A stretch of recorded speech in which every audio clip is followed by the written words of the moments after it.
Okay, good evening, everybody. We'll call the March regular meeting of the Town of Rochester Town Board to order. Would you stand for the pledge to the flag, and then I'd ask you to have a moment of silence for people.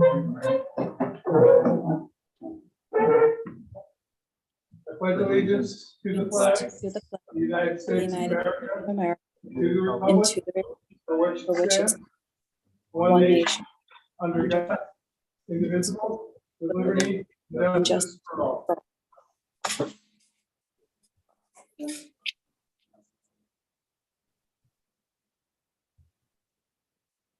Thank you, everybody. This is our first attempt at town board, hopefully successful with the camera functioning and the video monitor for the people who are streaming in or joining in from home. Kate, I'd ask you to do the roll call, please. Councilman Coleman. Present. Councilwoman Anawen. Here. Councilman Paddock. Here. Councilman Smeeseth. Here. Supervisor Baden. Here. The first resolution is the acceptance of the agenda. The recommended resolution is the town board accepts the agenda as prepared by the town supervisor. Do I have that motion, or do I have any additions? I'll make that motion. Any discussion? All in favor? Aye. Opposed? Abstained. Okay. Financial report. The February 22 report has been filed with the town clerk. Kate is sitting on your desk. The revenue for, and my apologies, it says February 2022 on the agenda. Excuse me, January. It should say February. I fixed one cut and paste, but not the other. The revenue looks good because it's our tax dollars that we received as of the end of January. So the general fund revenue, $723,932.32. The highway fund revenue, $1,401,041.08. The expenditures paid out, abstract 14 of 2021. The general fund, $3,580.52. The highway fund, $5,696.68.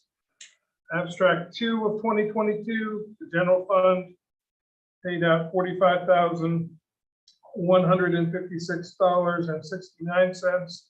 The highway fund paid out $57,778.47.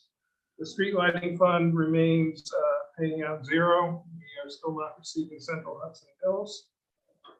And the escrow account paid out $7,832.58. The total expenditures for February were general fund $132,126.06. Highway fund $131,434.25.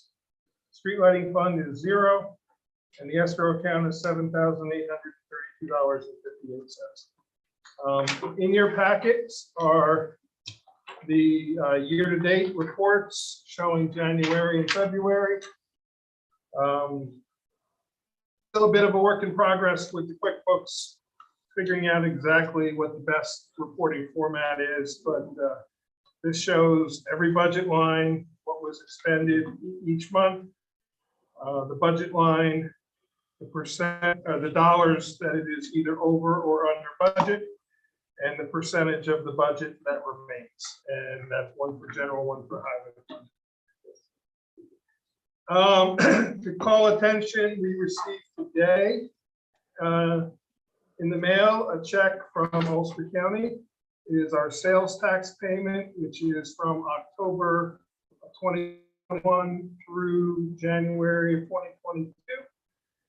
And that amount is $59,326.59. For the new board members, the way that is calculated, there is a certain percentage that goes to the county of all the sales tax collected in the county, a certain percentage that goes to the city of Kingston, and the remaining, and I want to say it's a single-digit percentage. I believe it's 4, but I shouldn't say that without looking it up. It's split between all the other towns based on a percentage based on the equalization rate. So that's why when you see the page 2 and 3 of that, it shows you the equalization rate for each, and it shows the amount of sales tax distributed based on that equalization rate. We also, I have filed with the Comptroller's Office the request to extend our time to file. The AUD is due for towns at the end of March, March 31st. We usually file this request for extension at request of our accounting firm, so they have time to compile everything. That will be, this will be filed with the state this week or next week, excuse me, and we will, they always grant the extension. I'm not sure why they don't just move the date April, because last year you faxed the extension. That's how archaic it is. And I got an answer back at my email before I was even back at my computer when I faxed it. That's how quickly they respond. So that will be filed with them next week, and our AUD will be discussed at probably our April workshop meeting, my guess.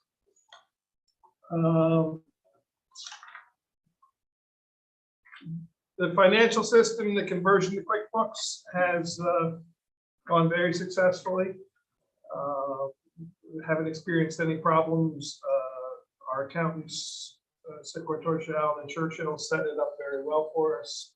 We went away for Christmas, came back January 2nd and January 3rd, whatever it was, came back and sat in the seat and started at that point. So it has worked out well. The transition to ADP is still moving forward. We did our first test payroll, yes, with today's payroll. They will then do an analysis of that, because what it was a dummy payroll that we did behind the scenes to compare to the real payroll, check for any errors, mistakes. We will do one more of those, and with hope, we will be transitioning within 2 to 3 weeks to ADP. Our goal is by the end of March, so we don't have to get into quarterly reporting to the state, first by us and then by them for the next quarter. So our goal is to get the transition done before the end of March so they can do the quarterly reporting. And they've been great to work with. Tim and I have weekly meetings with them that last 2 to 3 hours by Zoom, where we've gone through every scenario of the transition, just to make sure that everything is going smoothly. Kate, Town Clerk's report. For the month of February, $32,336.24 was collected. For tax collection, $643,977.03 was collected. Of that, $2,960.81 was penalties. An honor roll update. I don't know if you remember, but back in November during budget time, I had talked about a project that I wanted to work on for this year, and it's the honor roll that in the 60s was placed on the corner of Granite Road and Main Street, and it was all the war veterans in the town of Rochester up to World War II. So I've been compiling a list based off the veteran exemption list, the 2007 veteran sign up list, the current roll, which again hasn't been updated since World War II, and then residents that have been coming in because they heard of the project. I've even had some residents give me photocopies of pictures of families.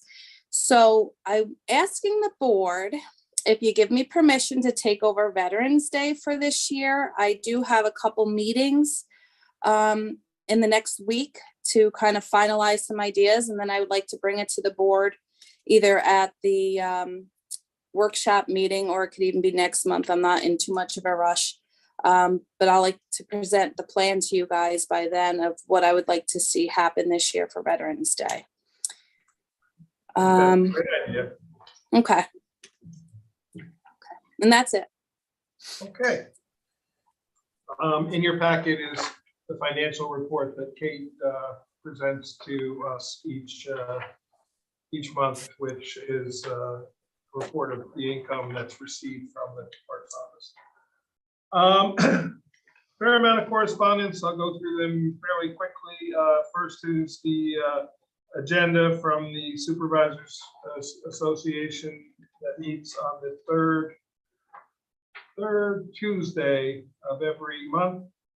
We are going back to meeting in person starting with this month. If any board member would ever like to join me, it's a breakfast meeting at 8:30 at the Olympic Diner in Kingston, right by the thruway circle there.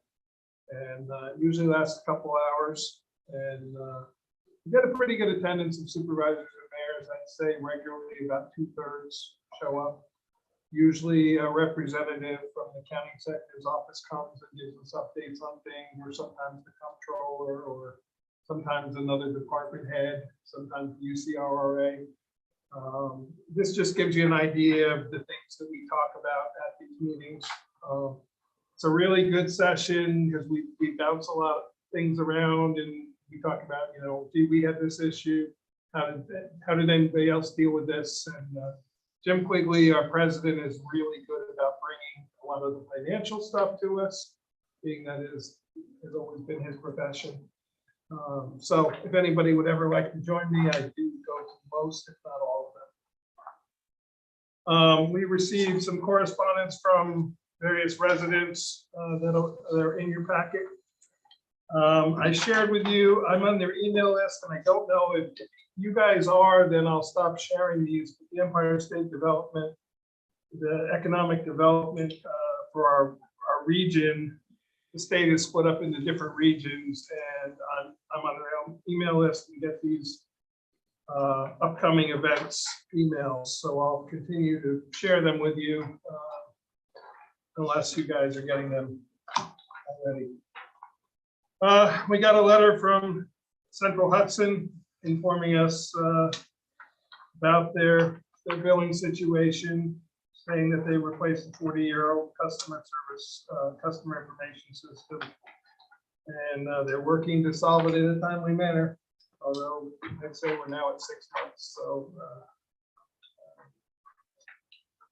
to be continued. We'll see where it goes. I know Senator Hinchy from Saugerties is working on it on a state level, trying to resolve it. And I haven't heard anything from our state senator, who is not from our area, but she has made it known that anybody, even outside her district, who has issues with Central Hudson, can reach out directly to her office. We got a letter from Landmark Dividend asking about leases of our cell towers, but we just renewed ours, so no reason for us to speak with them. This next letter was very interesting. It's a gentleman who recently moved into our town, who is very interested in starting a Rotary Club for our town or for our region. He sent this to me, and I have not had a chance to follow up with him. He did also send a little flyer that I can pass around that sort of talks about the Rotary. I'll have to find it here. Oh, here it is. If anybody is interested in taking a look at it. So I'm going to follow up with him to see how the town can assist. You know, we have a very active Lions Club in our area, but a lot of organizations like this are really good community service organizations. So it's interesting to see. They provide a lot of scholarships to seniors. They send 2 to 4 high school sophomores on a 5-day overnight leadership training experience at Mount St. Mary's College. They do a lot of fundraisers. They conduct, these are some that the international group does, conduct winter coat drives and food drives. He said they have to they start to try to get 3 to 4 members to start with, and then 8 members, they can become a satellite club of an existing Rotary Club, and then at 20 members, they can get their own charter. So he also, I believe, sent this to the supervisors in probably in Rosedale and Marbletown. I don't know if he went as far as Worcester, but it's an interesting idea, and if we can assist him in any way, I'd be happy to. Received this letter from the Delaware County Board of Supervisors. They're talking about, it's part of the reason we received this is because it involves the watershed. A very small portion of Rochester is in the Ashokan watershed area. It's pretty lengthy. I'll let you read it. There are some attached resolutions, apparently. Well, it says there's attached resolutions, but I'm gonna have to find out because they didn't come attached to the email. So if anybody wants to follow up on this or has further questions.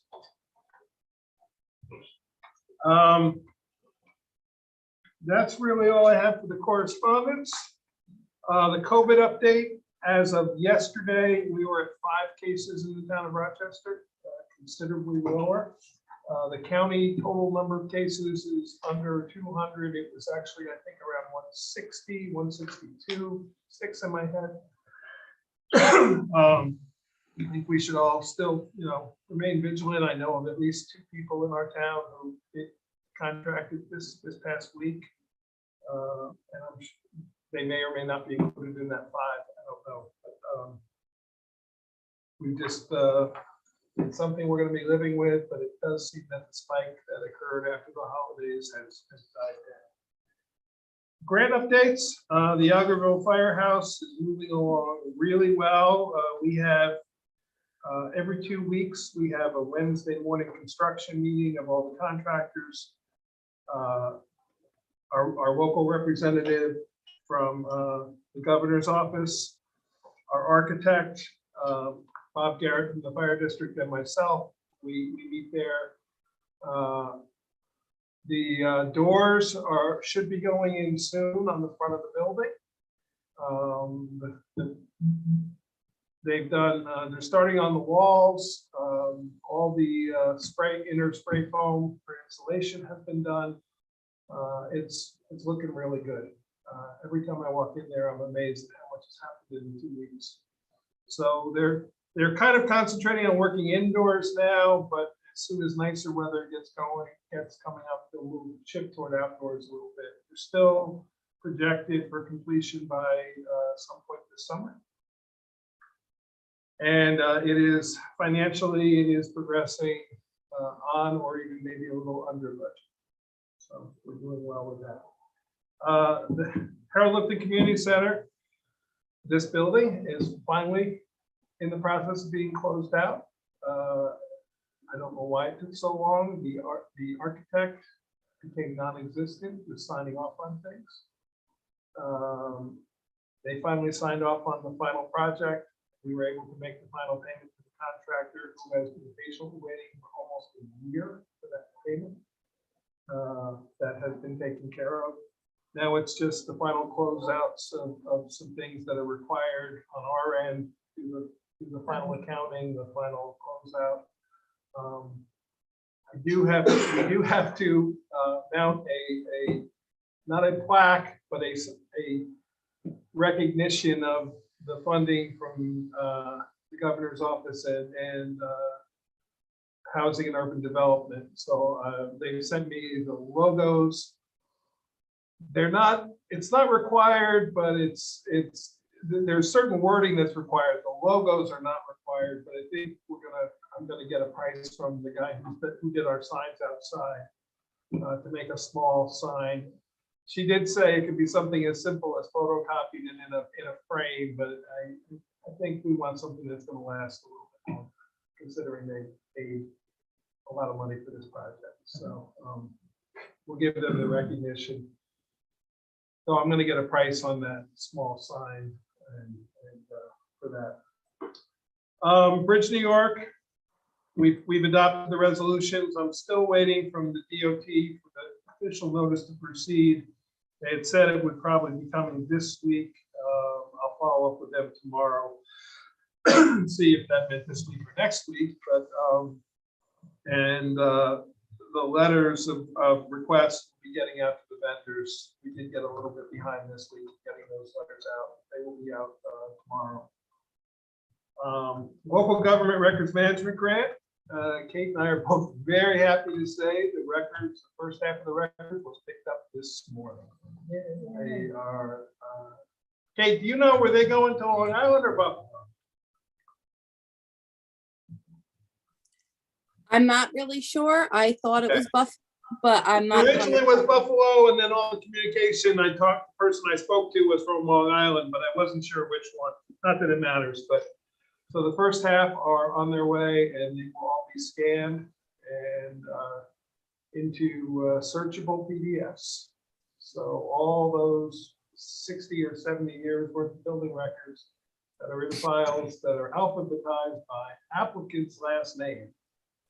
Not address, not SPLs didn't exist back then. So it's all going to be in searchable PDFs. So great grant, a lot of work on Kate's part. Thank you. JCAP. Adam and I met with Justice Laflamme and the two court clerks. When was that? Tuesday. Yeah.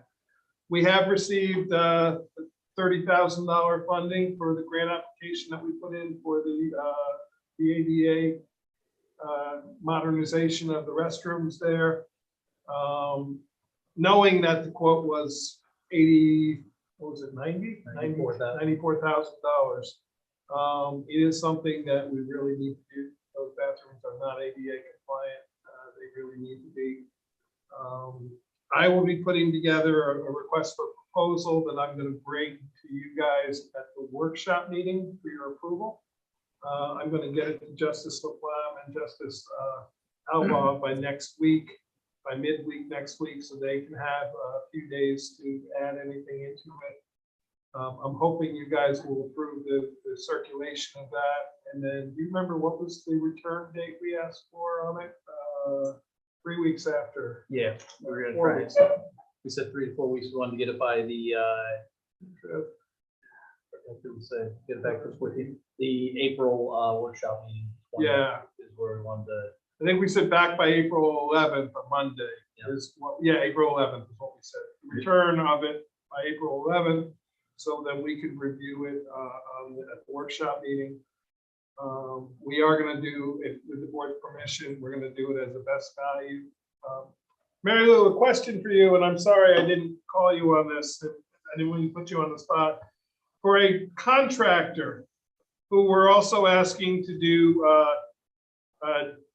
design services as well, are we allowed to do best value in that sense for a contractor? Yeah. I can't answer that off the top of my head. Okay. I've got to do some research. I can't see why you wouldn't be able to, because it's professional services, but it's not like we're buying a product. Certainly the lowest price contractor may not be the best.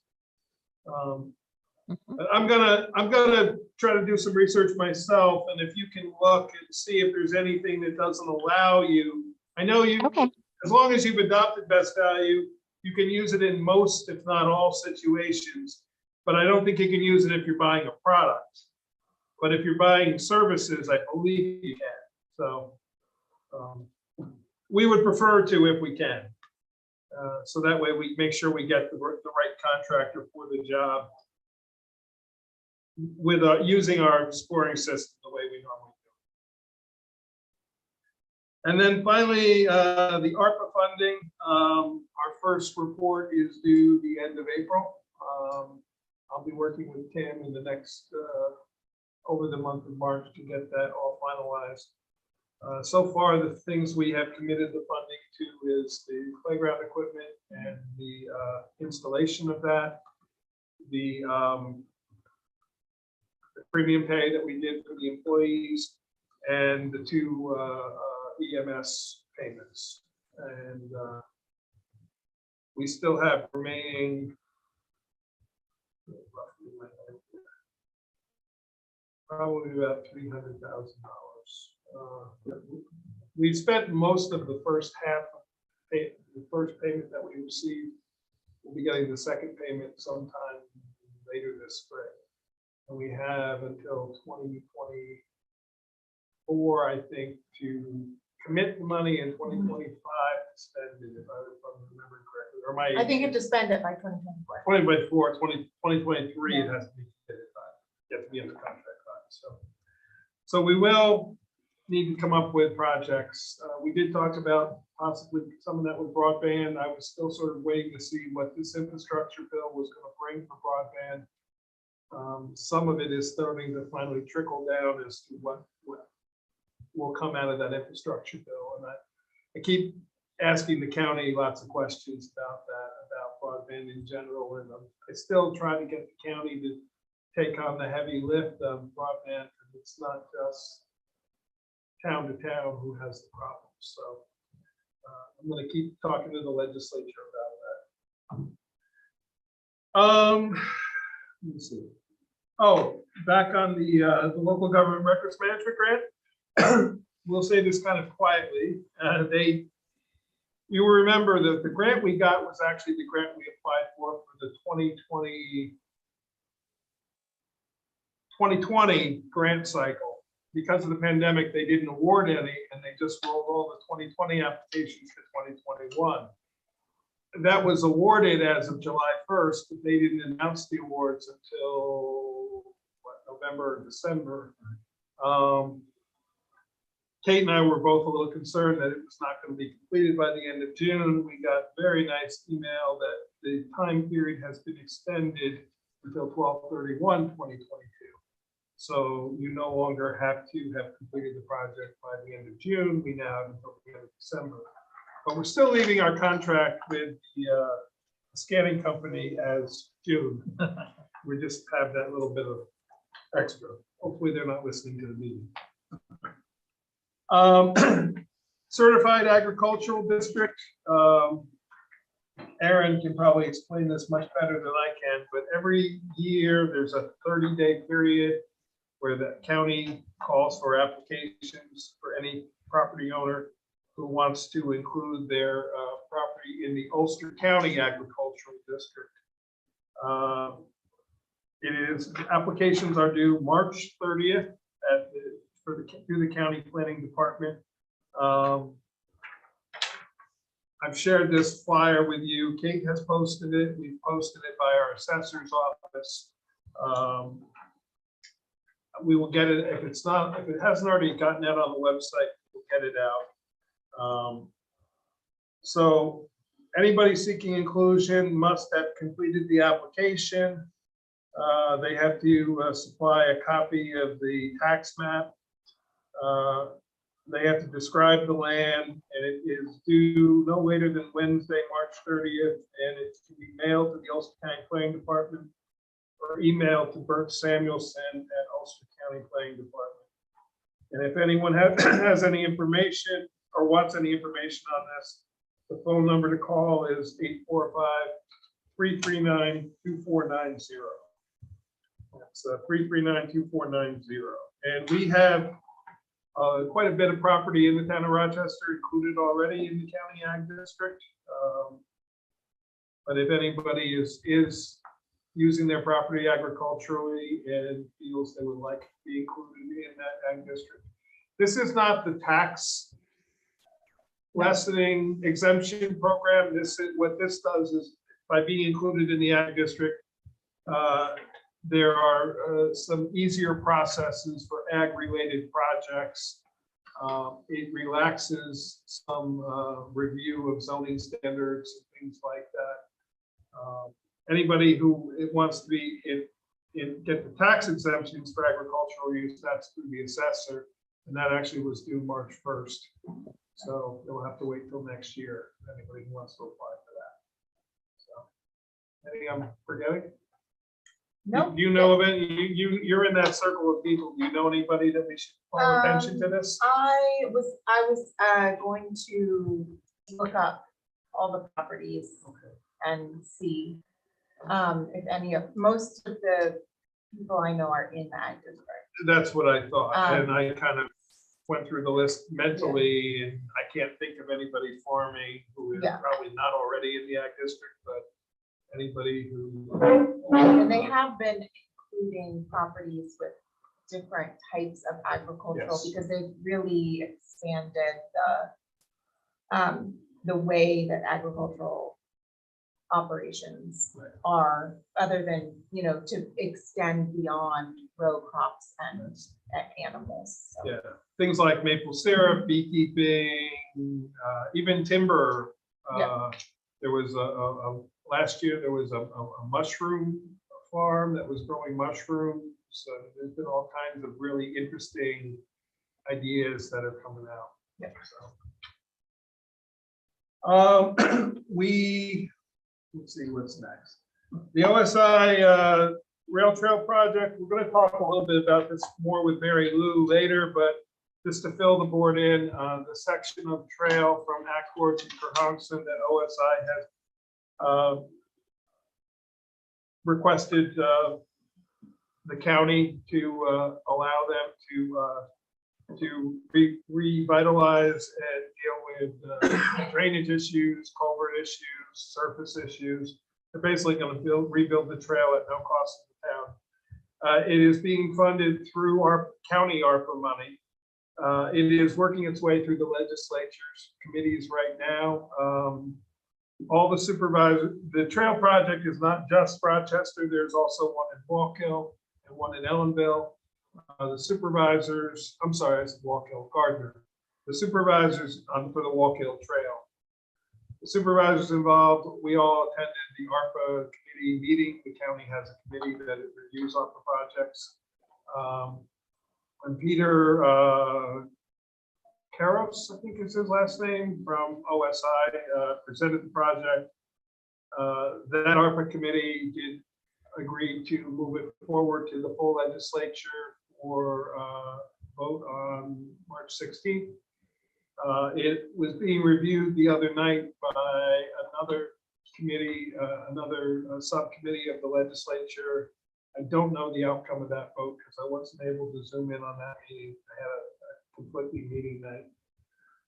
But it's looking to me likely that it will be adopted by the legislature on the 16th, in which case we'll be working with Mr. Annenberg to get all the insurance and all the authorization to proceed, and they would like to get going fairly early in the spring on that project, and it will be done by 2022.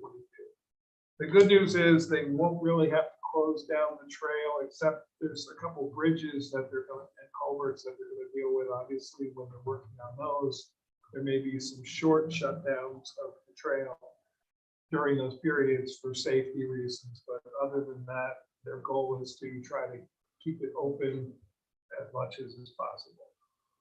So, broadband, the state had a Public Service Commission had a virtual public hearing. I attended and spoke on behalf of the town and the county and rural communities throughout the state, explained why wireless broadband does not work in places like out of Rochester, because we don't have the signal. We don't have cell service in parts of the area, and it's just not going to work. There were 4 members of the commission on the call. I was very impressed that there were that many there. I was given 5 minutes to speak and I took up quite a bit of it. Other people called in and spoke. I Zoomed in virtually. They held 8 public hearings, so I don't know what the other comments were. I only attended the one. But they really wanted to hear about lack of service, places where there's only one option for service. They wanted to hear about cost. They really seem to want to hear about the problems. And it's the first time I've ever really heard them say they wanted to hear about. So maybe I'm a little naive, but I'm hoping that somebody is finally. I emphasize that broadband really needs to be considered a public utility, just like electricity. We can't just keep saying it's an add-on. And I emphasize the fact that it's the cable TV providers that provide broadband in the wired connection in most cases, and they fall back on their franchise agreements and say, well, they call it an add-on, and they don't want to treat it like a necessary utility. And I emphasize the number of people working from home during the pandemic. I emphasize the school working, from home, and I'm sure they've heard much of it before, but we'll see where it actually goes. On that note, and this is on the agenda later, but the comptroller of the county provided a map to me that is quite a bit older, that shows the areas of Rochester where we have coverage. Michael and I are working together. I'm trying to update that map for the comptroller. She seems to be taking a really big interest in broadband in the county, and I'm hoping we can continue having that conversation. Congressman Delgado also took a big interest. However, as of next year, he will no longer be our congressman. Right. So I'm hoping that I can still keep talking to him this year and getting him to. He's really trying to carry that torch to Washington to say we need this. Mr. Portwright is here tonight, and his area, they sent the letter. There was like 8 or 9 parcels all there, that 9 or 10 even, that are all side by side, that it stops at either side of them, and those 9 or 10 parcels are just, without it, it's useless. So we'll keep trying. The Ulster County Resource Recovery, our recycling report is due. There's 3 copies here. They may look like the same, and it's only because the first 2 pages are the same, or the first 3 pages. The report is actually, you must do one for each venue. So one is for the transfer station, one is for this building, and one is for the highway department. It's the amount of recycling that we have done each year. We also file this with the DEC. But I wanted to just sort of go through a couple of the numbers. And our numbers were down a little from 2020. I was a little surprised that they were down a little from 2020. But we had 901, I'm going to round up, 901 tons of municipal waste in 2021. We recycled 75.5 tons of mixed paper, 86.5 tons of cardboard, 72 tons of container glass, 52.25 tons of dual stream recyclables, that's plastic and metal where it's mixed together. The beverage containers, we have a company there that is collecting them, the deposit, but we did not get that number, but Erin did get it. I did get it, yeah. So And you have the number? I can convert it to, It's okay if you want. I can convert it, I know. But I'll chime in a second. I'll keep reading here. So electronics, and this was almost 16 tons of electronics we recycled. The Salvation Army drop box we have there on site, we did not know the amount that they collect. We don't monitor it. 12 tons of tires. So And, yep, my back of the napkin estimate is 30 tons of deposit. 30 bottles. tons of deposit bottles. Yeah. In addition to the 52 Yeah. tons of plastic and metal, so. Yeah. Plastic and aluminum. Fluorescent lighting was about a tenth of a ton. Propane tanks, almost a ton of propane tanks. Bulk metal is about 78 tons. Freon, 13.5 tons. Food scraps, almost 2 tons. And yard waste and leaves and grass, about half a ton. So, and if you see the numbers there on the report back from the RRA, you can compare us against other towns, and we are high on the list of both recycling and usage of the MSW. Although Warsing, who was always a little behind us, has passed us. Then from the here at the community center, Ashley was able to get me the numbers. We recycled almost 7 tons of clothing from the drop box out here, 6.92. And the film plastics, that was an estimate. We estimated at 500 pounds, and I think it probably was higher than that. So, and then the highway department, their motor oil and antifreeze that they drain out of vehicles was 3 55-gallon drums. So that is our annual recycling report. Thank you for everybody involved. Ulster County updates, nothing really particularly, except just to let you know that Aaron and I have been appointed to the, speaking about recycling, to the Ulster County Recycling Commission, which is a subcommittee of the legislature that they are charged by the legislatures to help them with recycling, to help them figure out how we can recycle more, better.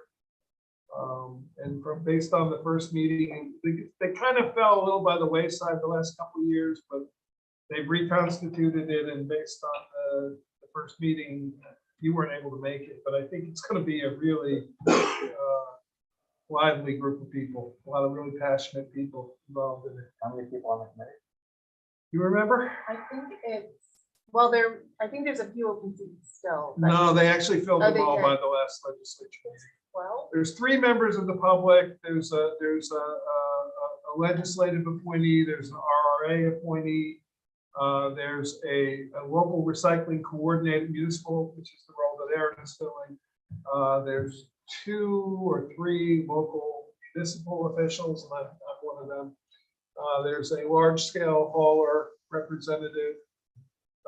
It's a good diverse mix. I want to say it's 10, but maybe it is 12. yeah, it's either 10 or 12. Yeah, and it works as an advisory board to the legislature. The county also has put together an EMS commission. You know, we've been talking about our EMS problems for a lot of years. The first meeting is going to be next Monday. I managed to raise my hand on that one as well, since we have so much going on in our town with EMS.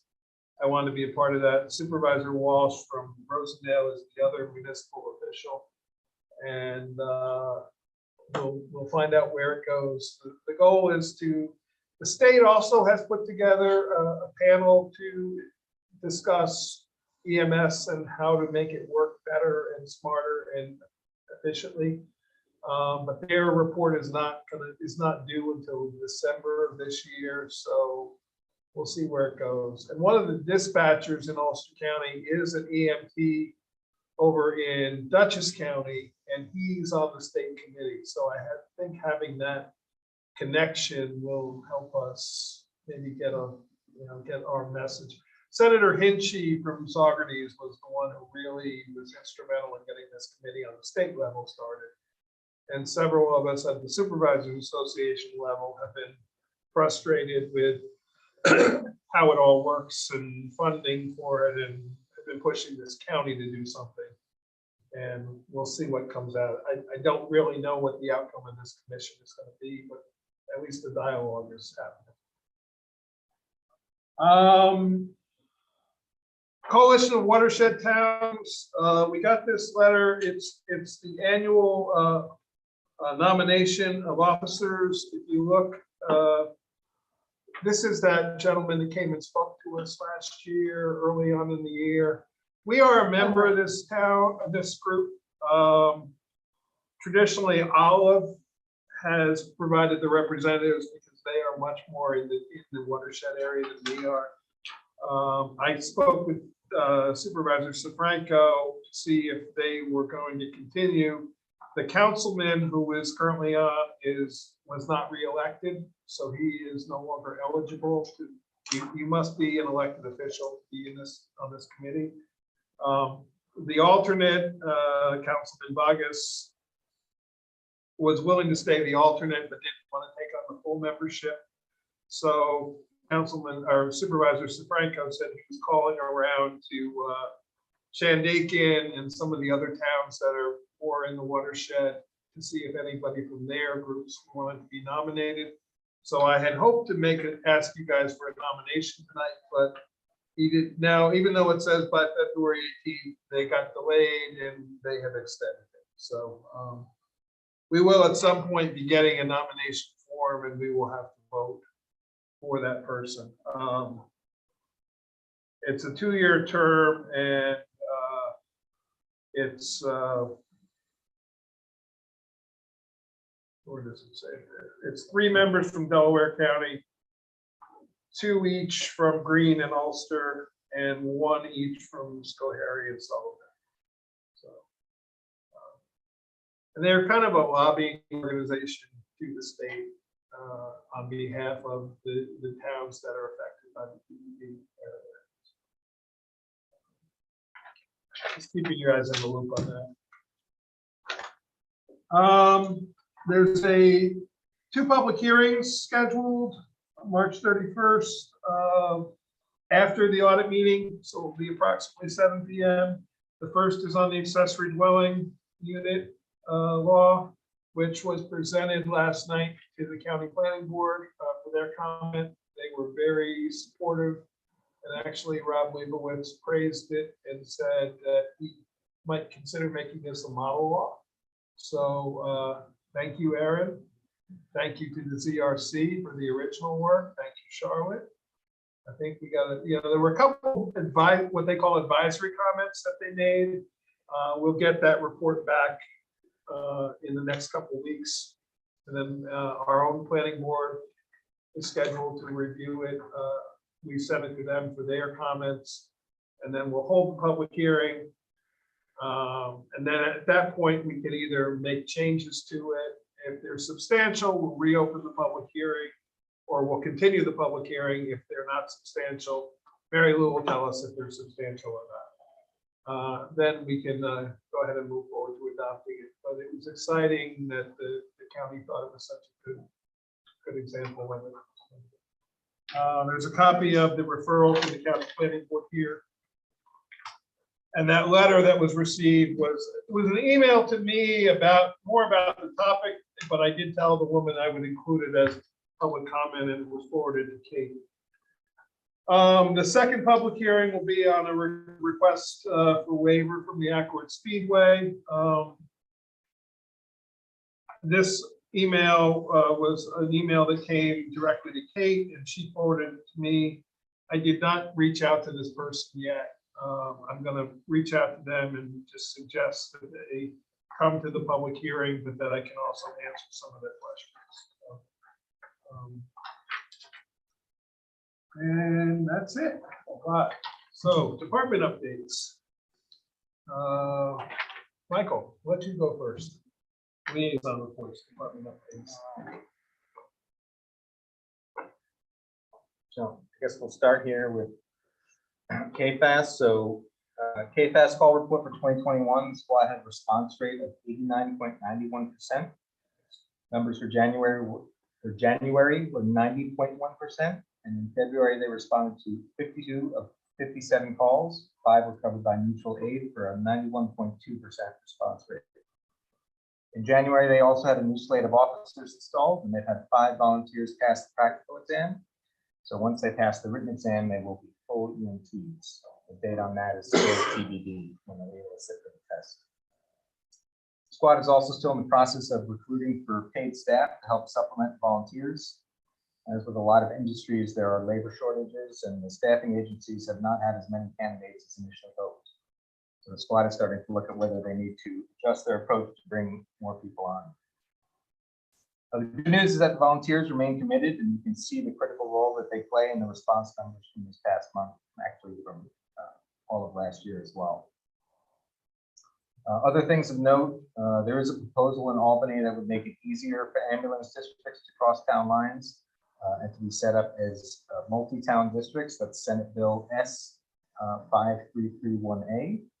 That's currently in committee, so we'll continue to monitor, see what progress is made there. And finally, the town's website has been updated to KFAS's new website address, which is www.kfas.org.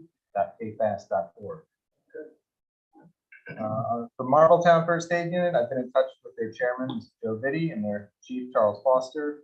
Now, they've graciously invited me over to their spaces tomorrow for a tour of the squad house and discuss ways we can help coordinate with them. And I still have not had a chance to connect with the fire district, but I'm hoping to get some meetings set up with them later this month. On the Spectrum Cablevision side, I've been exchanging emails with some of the contacts over there. They have been responding to me. They were looking into possibly getting some additional information about service coverage in town, so I'm still waiting to get those details back. But they did say they were looking into it, and in the meantime, we've been working on the old maps that various people have put together over the years, so that we can get those digitized and have more information. So when we look at possible extensions to existing projects, and that is everything I have on Is that. that with Mr. Egan, or is did we get a new name for? It was the it was the person he put us in touch with. So, Can I ask a question? yes. Do we know, or is it considered quote unquote proprietary, what the percentage of customers for Spectrum don't have the cable service, but only have broadband? Like they have Well, the it's wire considered- runs to their house. But Yeah, they don't. Yeah, I don't think we do, because I don't think they will tell us. Okay. They just tell us customers, if they have a connection, they consider it a customer no Okay. matter what the service. There's 3 services you can get from them. You can get cable TV, you can get broadband, or you can get phone, or the double play or triple play as they call it. But I don't think they break it down for us as to who has what coverage. And my understanding is the information we got is subscribers, not service addresses. Right. So if you're not signed up, you have cable options. You're not necessarily. Yeah, we're just trying to figure where the options are, because, and the comptroller gave me a map that is almost the size of half of this table that really lays it out at the street level. But it is at least 15 years old, the data on that. So we're trying to get it updated. I know it was, well, let's say at least 10 years old. I don't know if it'll be March 15, but it's outdated. I know looking at it, there's some areas that do have coverage now. And our franchise agreement is up the end of this year, but based on their experience in past, they probably won't even start talking. This was in that 23. I thought it was 2022. Maybe it was 2022. I thought it was this year, and the new one started. But they're always 2 years behind even starting the conversation. We'll go you, Charlotte, next. I was going to go alphabetically, but. Sure. So housing, Michael was lovely enough to start a proposal, just to form a commission for the housing that I just need to review and go over. And I'm hoping that we can get it on for the workshop meeting for us to discuss. Bounce ideas so we can start forming that, but if you don't have, I don't really have much to report. And to let you know, the county planner position that they're looking to hire, they've now developed a short list. And one of the main positions of that person is going to be a liaison to the towns for housing. The county planning department in this year's budget put in a new position that the legislature and the executive approved, specifically to deal with housing. So,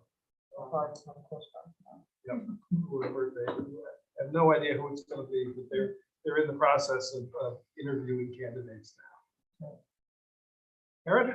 Okay, so the transfer station, the new computer and printer will be installed on Monday, which is exciting. And that also means that I hope that we will revisit the acceptance of credit cards at the transfer station. So I will keep everyone posted on that. I'm hoping to bring a proposal. I feel like it's another event, but a proposal for an open house / like a recycling awareness day to the board. Just as the recycling coordinator, I feel like we could do some more like public trainings, and I know the volunteers at the exchange get a lot of questions from people from out of town, so I thought it would be cool to consider opening it up on a day where the transfer station was closed, where it could be open to the public. Then also another update, which is I have failed to coordinate the recycling needs with all the offices, but I hope that I will execute that this month. For the ZBA, I just wanted to, the new board was seated at the last meeting, and it was great. And I just want to welcome all the new members. It was really fantastic to see all the new faces. The code enforcement office, I believe our code enforcement officer is back from leave, working part-time. The files, as Supervisor Baden and Clerk Gunberg pointed out, have half of the files in their office have left. And what that means is that if they need a file from one of the ones that is in Buffalo or Long Island, they have to request access to that document. And the people who are scanning and digitizing them will retrieve it and send them a digital copy. And that process can take, they said, at least up to 48 hours. So that means that for half of the records right now, and in a few months, it'll be the other half of the records, there will be a lag in the application, processing to retrieve that. But otherwise, all is good in that office. And we did put a notice on their webpage, Yeah, letting people know. I think they were saying they think the biggest impact it will have is on the municipal searches. The ECC is planning their spring events, and I haven't received it yet, but they have received a number of American chestnut trees that they're hoping there'll be an application process for anyone that would like to plant some of those on their own property. So I will forward that on if that ends up happening, but that was discussed at the meeting. And I believe that's it for me. Good. Adam. There you go. I just wanted to thank our Justice Court. When they got the JCAP dollars, they've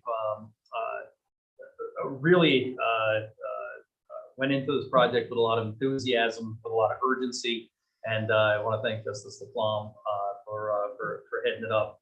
Very excited to work with her over the coming months.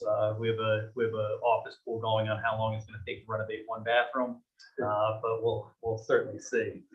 As far as the constabulary, court remains open, or mostly open. The constabulary answered 15 direct calls for service and other duties in February. These included 9 neighbor and quality of life complaints, 4 resident traffic complaints, Whitfield, Mediconics, Rochester Center, and Sampsonville roads, 2 environmental complaints, Rochester Center and Cherrytown, 15 new building department violations, 2 new court cases were open, 9 court proceedings remain open, and 1 court proceeding was closed.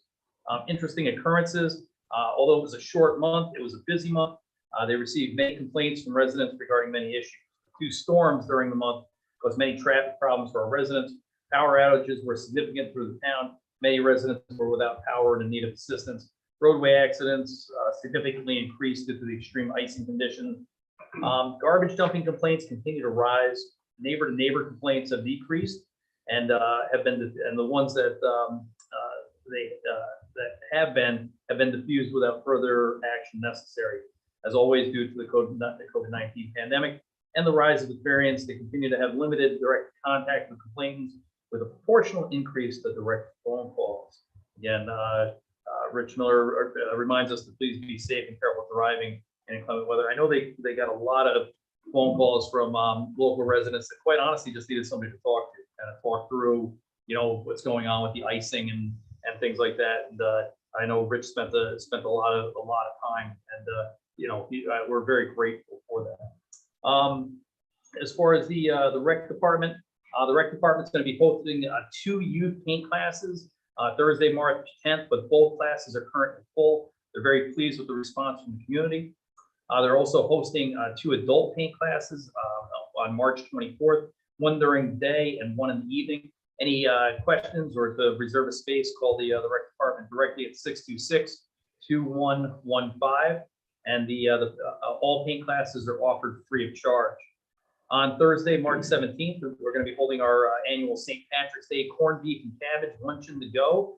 Meals are free to the public. Call the rec department to sign up. It's my understanding too, even though we won't be doing a sit down, right? They'll have the opportunity. We're opening up the space here, so if anybody wants to get their meal, sit and eat it here. We're not doing serving people, but they can sit and eat their meal here. It won't be table service, so no tips are necessary. Adult exercise classes are still happening weekly at the Harold Lipton Community Center on Tuesdays and Thursdays. They offer low impact strength and flexibility training and also chair yoga. Contact the rec department for details. The line dancing classes is currently on hiatus. There hopefully will begin again in the spring. Lots of exciting events coming April. Stay tuned for updates. And not directly a liaison report, but I do want to say congratulations to the Rondout Boys varsity basketball team in the Section 9 tournament. They were the 8th seed. They took down the number 1 seed, Marlboro, the other night, and then went on to beat Red Hook. They'll be playing for the championship this Saturday in Middletown. So the Rondout Facebook page said, or Facebook post said 3 p.m., but the Section 9 site says 1 p.m. You know what time the game is? I do, my 3 brother. It is 3 It is p.m. 3? Yep. Okay. Yeah, 3 p.m. in Middletown. Okay, so the Section 9 site is incorrect. Yeah. And, Good luck to them. Yes. It was with my alma mater Red Hook that they beat the other night. It was with mixed emotions, but congratulations to them. And, Kate, do you want to talk HPC? All right, so the HPC met on 2/28, and the group is discussing possible upcoming events for the year. And they each were given assignments to find people to help with these events or give ideas or input, because they know that in order to put on events, you need a lot of participation and all hands on deck. And so that is what they're all working on for next month. Some of the project events that they've talked about was a historic barn tour and farmers market. The Ash Tree Festival, that was quite a success last June. The Palentown School Day, a schoolhouse day, and Heritage Day as well. And Joanne, who handles the HPC Instagram account, wants to work on a series on the history of Pawtucket. And she was thrilled to say there's 150 followers for the Instagram page. It's a very good page. Yeah. Yeah. Yeah. She does a great job. Yeah. For someone who's not kind of Rochester too often, she really does a great job. What's the page name? Do you know, Kate? I think it might be historic preservation. I actually just was looking at it today because I was trying to find something else she had mentioned. Historic. It's preservation.tr.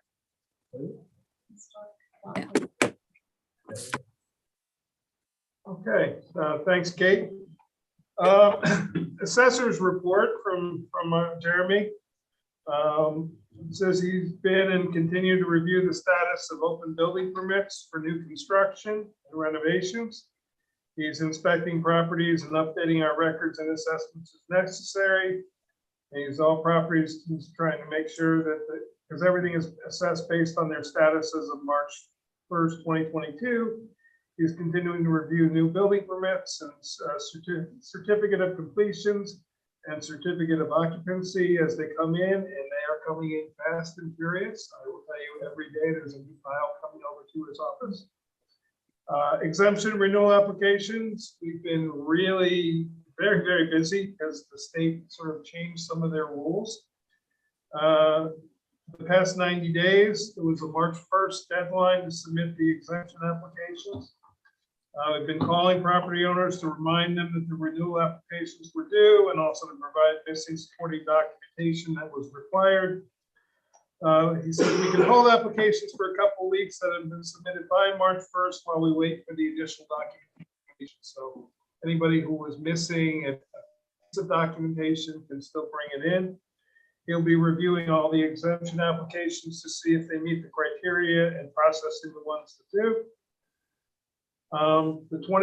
He says 2021 equalization rate, but I think he means 2022. And he says based on a review of sales by himself and ORPTS, which is the Office of Real Property Taxation and Finance, it appears that our equalization rate of 100%, which we've had for a number of years, is going to drop to around 72% for 2022. We're still waiting on the final determination from the state.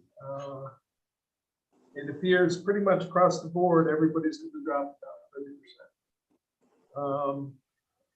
Your map. This is a program that he utilized when he was working in Orange County.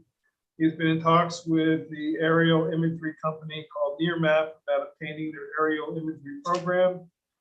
It would assist him in doing his job, in placing the proper assessment. What this does, he showed me an example. I sat in on a demo yesterday.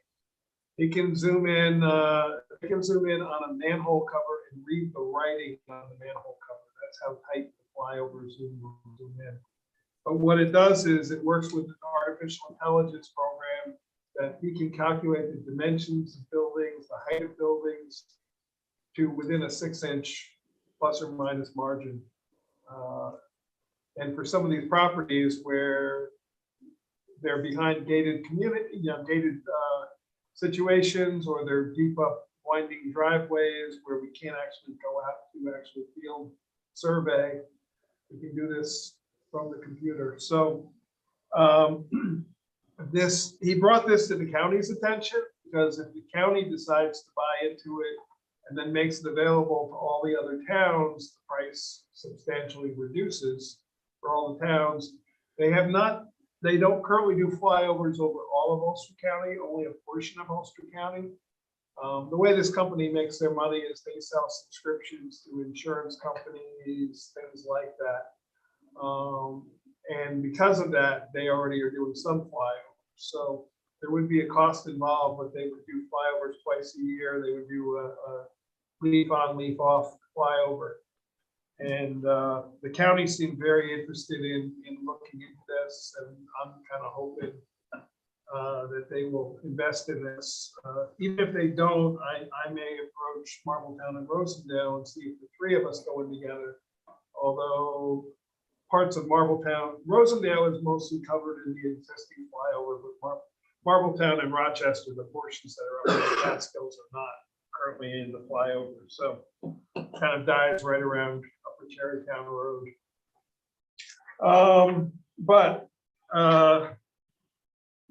This is an example of a new person in office bringing this system and this new product, and what we're using now is so outdated. So hopefully they will see see the benefit of it. And it's being projected that like emergency services can use it. The sheriff's office can use it. Many other departments other than just assessing can utilize these services. Planning department. Jeff was unable to make it. Highway superintendent report. He said we're in a little bit of our slower time now. Reacting to obviously any new snow events, but otherwise they're sort of moving away from snow plowing season and into probably pothole patching season. Is my guess would be the next step. But really want to say again, thank you to Jeff and his crew for all the hard work they did with the ice storm and the many hours that they put in, the dedication and all the hard work they do to keep our roads open and safe. And then following up, they've been out a lot, doing a lot of cleanup of limbs and brush along the side of the road and chipping and dealing with that. Town of Gardner has been assisting us because during the ice storm, we were assisting them on Coal Valley Road because the bridge out there is still out, so they can't cross the bridge to get to the other side for that portion of their town.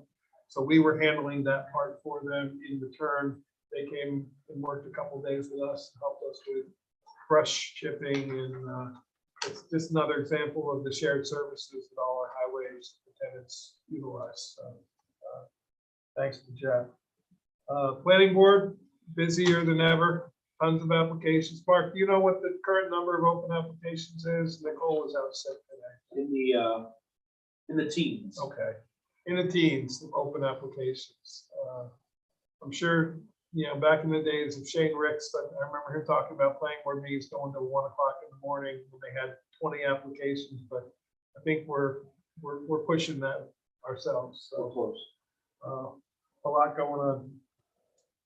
And that's all, it's a lot, but it's all we have for the moment. Any board members have any topics they want to bring up? I have one. Yes. Just now that we're meeting in person and I'm looking at especially all the papers on the table, I wanted to maybe request permission or I don't know, to investigate like a secured shared drive for the board. Because I think there's ways in which that could make both communication and preparation for the meetings more efficient if things got split in and then we could just check it periodically. And then I'm also fantasizing about like certain documents that we might want to refer to, like contracts or things could be put there for like as for reference. And I think the 365, like whatever. Well, we might be able to do it through our server.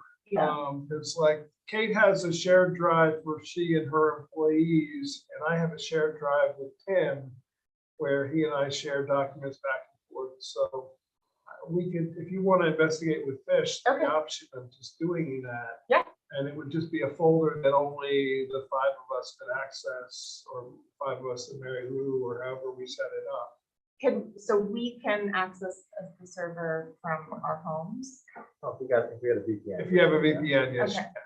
So that may be a way to go. And otherwise, I don't want to use Dropbox. Right. And the Google Drive, then each Then of we us all has have to have our we all Gmail have to have a Gmail account, and I don't really want to go that route. So I would love to just have the authorization to investigate that with You go Fish. right Okay. ahead. Take one more thing off my plate. I appreciate it. Do we have a VPN set up currently? Yeah. And I'm a millennial, but I was like, I don't know how to spell that.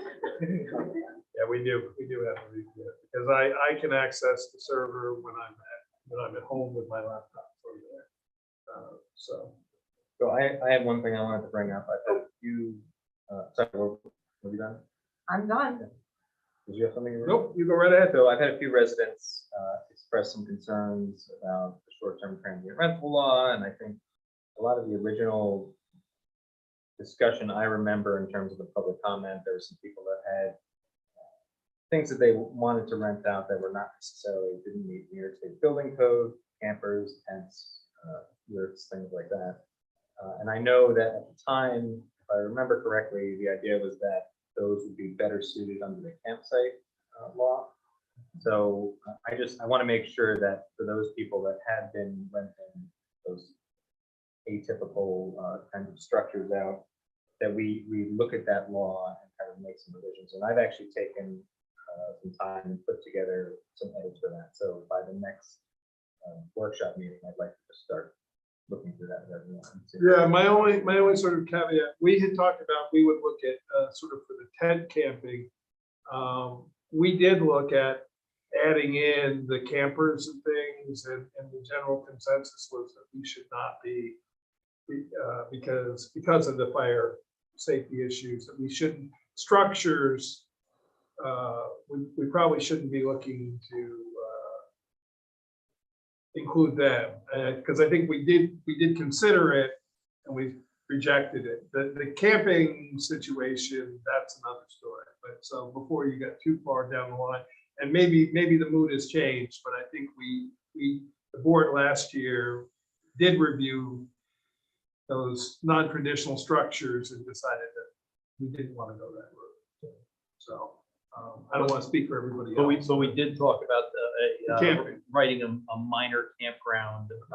So, because right now the only campground law we have is for our current campground, but one that would have you could have a small amount, X number of campsites on a piece of property. Right.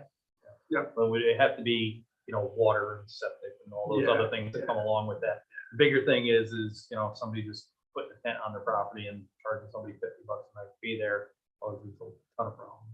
Yeah, well, I think we should talk about it. No, we should, absolutely. And I'm not dismissing it. I just, we did, the one part we did, tent camping, and actually, maybe I'll pass on to you, because I haven't had a chance, there's never enough hours. Try to follow up with this gentleman up in the town of Olive, who was very involved and instrumental in Tenter when it was first formed, and has worked with municipalities of how to make it something that is manageable and controlled. And I'm interested to hear his suggestions and ideas. So I have his information. I did say we would revisit it at some point. We just haven't gotten around to it yet. I'm happy to take the reins. Okay, happy to pass them on. Running 6 grants is a lot of work. I'll just leave it at that. Anybody else? Not, we'll open up to public comment. Either of you two gentlemen have anything you'd like to say?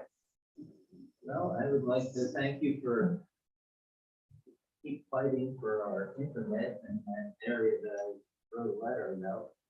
And as far as when you're fighting some more, you could say that it's not just add-ons, because in my small excavating business, I have to file sales tax online, mileage tax, highway use tax, federal highway use tax, mine health and safety and health reports quarterly, and federal highway use tax. So it's not as much of an add-on, it's a necessity for a small outfit like mine.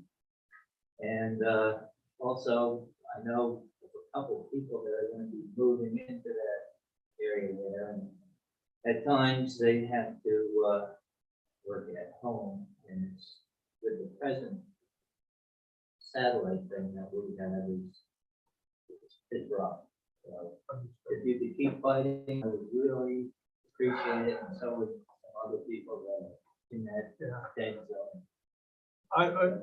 With the board's permission, do you mind if I ask Mr. Portman a question? Because normally we don't do a question and answer session.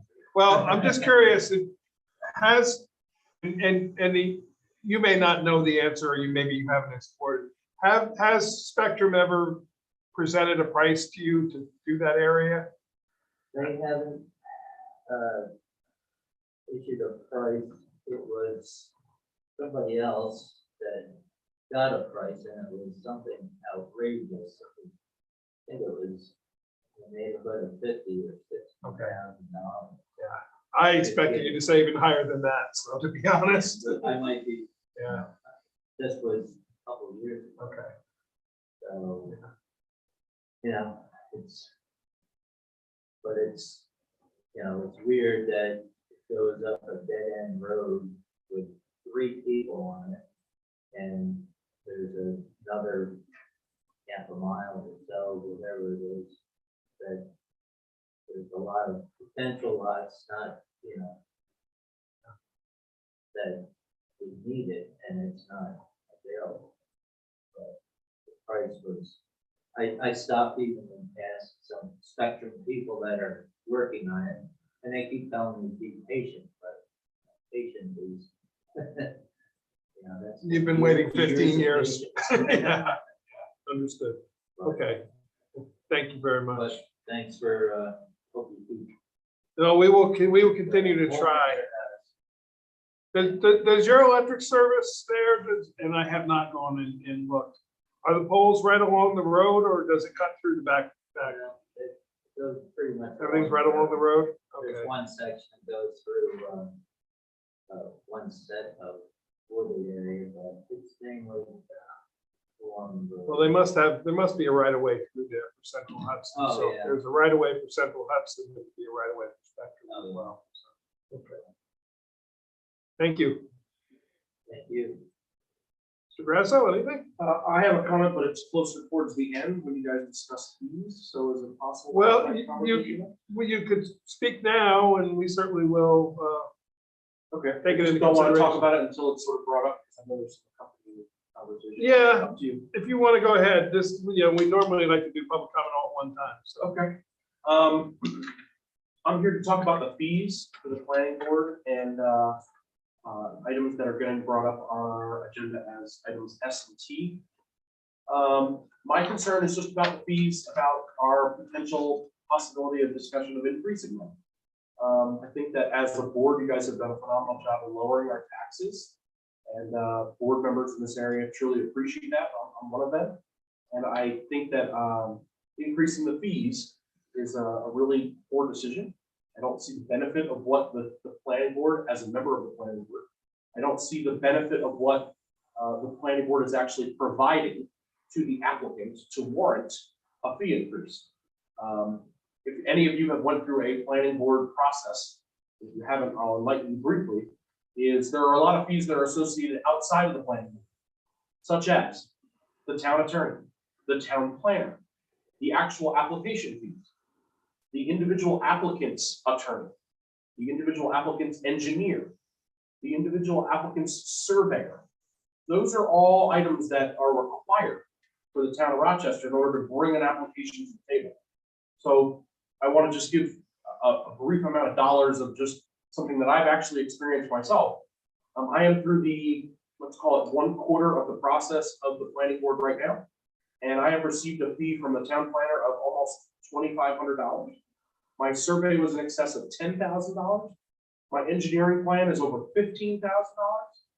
And I just think that all of these items, and that's in addition, I haven't received my attorney fees. I haven't received the town attorney fees because we're way too early for that. But I just want to keep in mind that I don't see a benefit as an applicant on what the planning board is going to provide to the actual applicant. What is the planning board going to do in the future that is going to warrant a fee increase? So I'm here today to voice my opinion about that. I hope that you take that to heart. I know that we've had this conversation at the planning board level, and I don't know if Rick has gotten a consensus of what the board has determined to you guys, but there was no consensus at the last meeting, and I urge you to check the YouTube video if you haven't had a chance. There was a lot of conflict and not able to come to a consensus just because our town planner provided some fees from towns that are not even neighboring us, such as New Paltz, Pleasant Valley, Hurley. And these prices are not necessarily anything that has to do with the town of Rochester. I can understand fee consensus or analytics in terms of neighboring towns such as Warsing, Marbletown, Olive, and all those were provided. They were not necessarily taken for granted. So when you guys get to the fee discussion today, if you could take a look at that and potentially whether outside services are required to take another look at this, outside analytics are utilized, The town of Olive is our cheapest neighboring town. And although they might not get the applicants that we get, my concern is I don't understand why the town would want an increase in fees when we are seeing a reduction in taxes. And the planning board is not providing anything additional that comes out of their pocket, such as overtime for the secretary, that doesn't occur. Additional out-of-pocket expenses from the planning board, that's not occurring. Planning board members are not getting increases in their stipends. So I have a little bit of a difficulty understanding on what's the drive for fees. And I'm asking today for you guys to just take a look. Thank you. You're welcome. Okay. Moving on to resolutions. I'm going to ask Michael to, since he presented this resolution, to read it, and thank you very much for offering it. Absolutely. My first one, so I'll try not to botch it. Whereas Gavin Beesimer is a resident of Hunkston, the town of Rochester, whose parents are both volunteers for the Hunkston Accord First Aid Squad. And whereas on the night of December 23rd, 2021, while his parents were both out responding with KFAS to an emergency medical call, Gavin demonstrated quick thinking, calmness under pressure, and extreme bravery when he came to the aid of his younger brother who was choking. And whereas the town of Rochester wishes to honor its residents who help protect their friends, neighbors, and family, therefore be it resolved that the town of Rochester on March 3rd, 2022, honors Gavin Beesimer for coming to the aid of his fellow citizen and little brother, and for reminding us that there are heroes all around us. Okay. I'll second that. Motion and a second. Is there any discussion? Do you care to, do you have any background that you can give as to what occurred? I don't have a ton of background. This was shared with me by Mr. Charles Mirko when we were talking about this. It was just an unfortunate situation. You know, both of Gavin's parents were out responding to a call. I believe they heard a call come in on the radio and realized it was their address. And he was able to maintain calm and save his brother, who was choking. I should say as well that I believe today is Gavin's 11th birthday. Oh, So happy birthday to Gavin. happy birthday, Gavin. He's that much closer to being able to drive the rig himself. So excited to hear that. So happy birthday, and yeah, just a great story. It must be in the genes and in the air there. So I will ask all in favor. Aye. Any opposed? Any abstain? I think a round of applause. Very good job, Gavin, and good teaching on mom and dad's part. So, action on the minutes. The Town of Rochester Town Board accepts the minutes for February 3rd, 2022 regular meeting, February 16, 2022 workshop meeting, and the February 24th, 2022 audit special meeting as was amended. I'll make the motion. Second? second. Any other discussion, corrections? Kate, I think this system is working. Thank you. So Kate will get them to us, and if anybody has any changes, just email all, and we'll go from there. So, all in favor? Aye. Opposed? Abstained. Next motion, I have to make a small amendment to it. There was a donation that I had missed. So the recommended resolution is the Town of Rochester Town Board accepts donations of $100 from Marlene Dunn, $600 from Zach Kleinhandler for the St. Patrick's Day takeout luncheon, and $48.39 from St. Pauli Textiles. So that'll be the addition. I'll make that motion. Do I have a second? I'll say. All in favor? Aye. Opposed? Abstained. Okay. In-person meetings. The Town of Rochester Town Board hereby resolves all public board and commission meetings which are subject to the open meetings law shall be held in person only, effective 12:01 a.m. Wednesday, March 16th. I'd like to make that resolution. Do I have a second? I'll say. Is there any discussion? I have some discussion. Yep. I am fine with the going back to in-person meetings. One request I have is that we try to allow the public to participate either in person or virtually Okay. with the new system. I know, we don't need to pass a resolution for that, but it was just a discussion. That I is wanted true, to we bring up. don't, yeah, this was just for the boards themselves, we've been doing the hybrid meetings. I suspect that on March 16th, the governor will not extend the executive order based on her recent actions. So we will have no choice but to do them as in-person, and hybrid will no longer be allowed. That does not stop the public from zooming in. Now, when you say the public to come in to participate, I'm thinking of comment and public hearings So- specifically. you're really only talking about town board, planning board. And the reason I'm hesitant is boards like the ECC, the HPC, again, where they don't have a secretary assigned to them. Right, For them to do the technology that we're doing tonight is a lot harder. I agree with that. I'm okay with it if we're gonna say those three boards. I wouldn't want to say that we continue. It will still be, and the next resolution will sort of follow through with this. We will still do it by YouTube for certain boards. The other boards will go back to, if you want to attend, be a part of it, then you have to come. I don't want to put added pressure on our volunteers who don't have the backup support.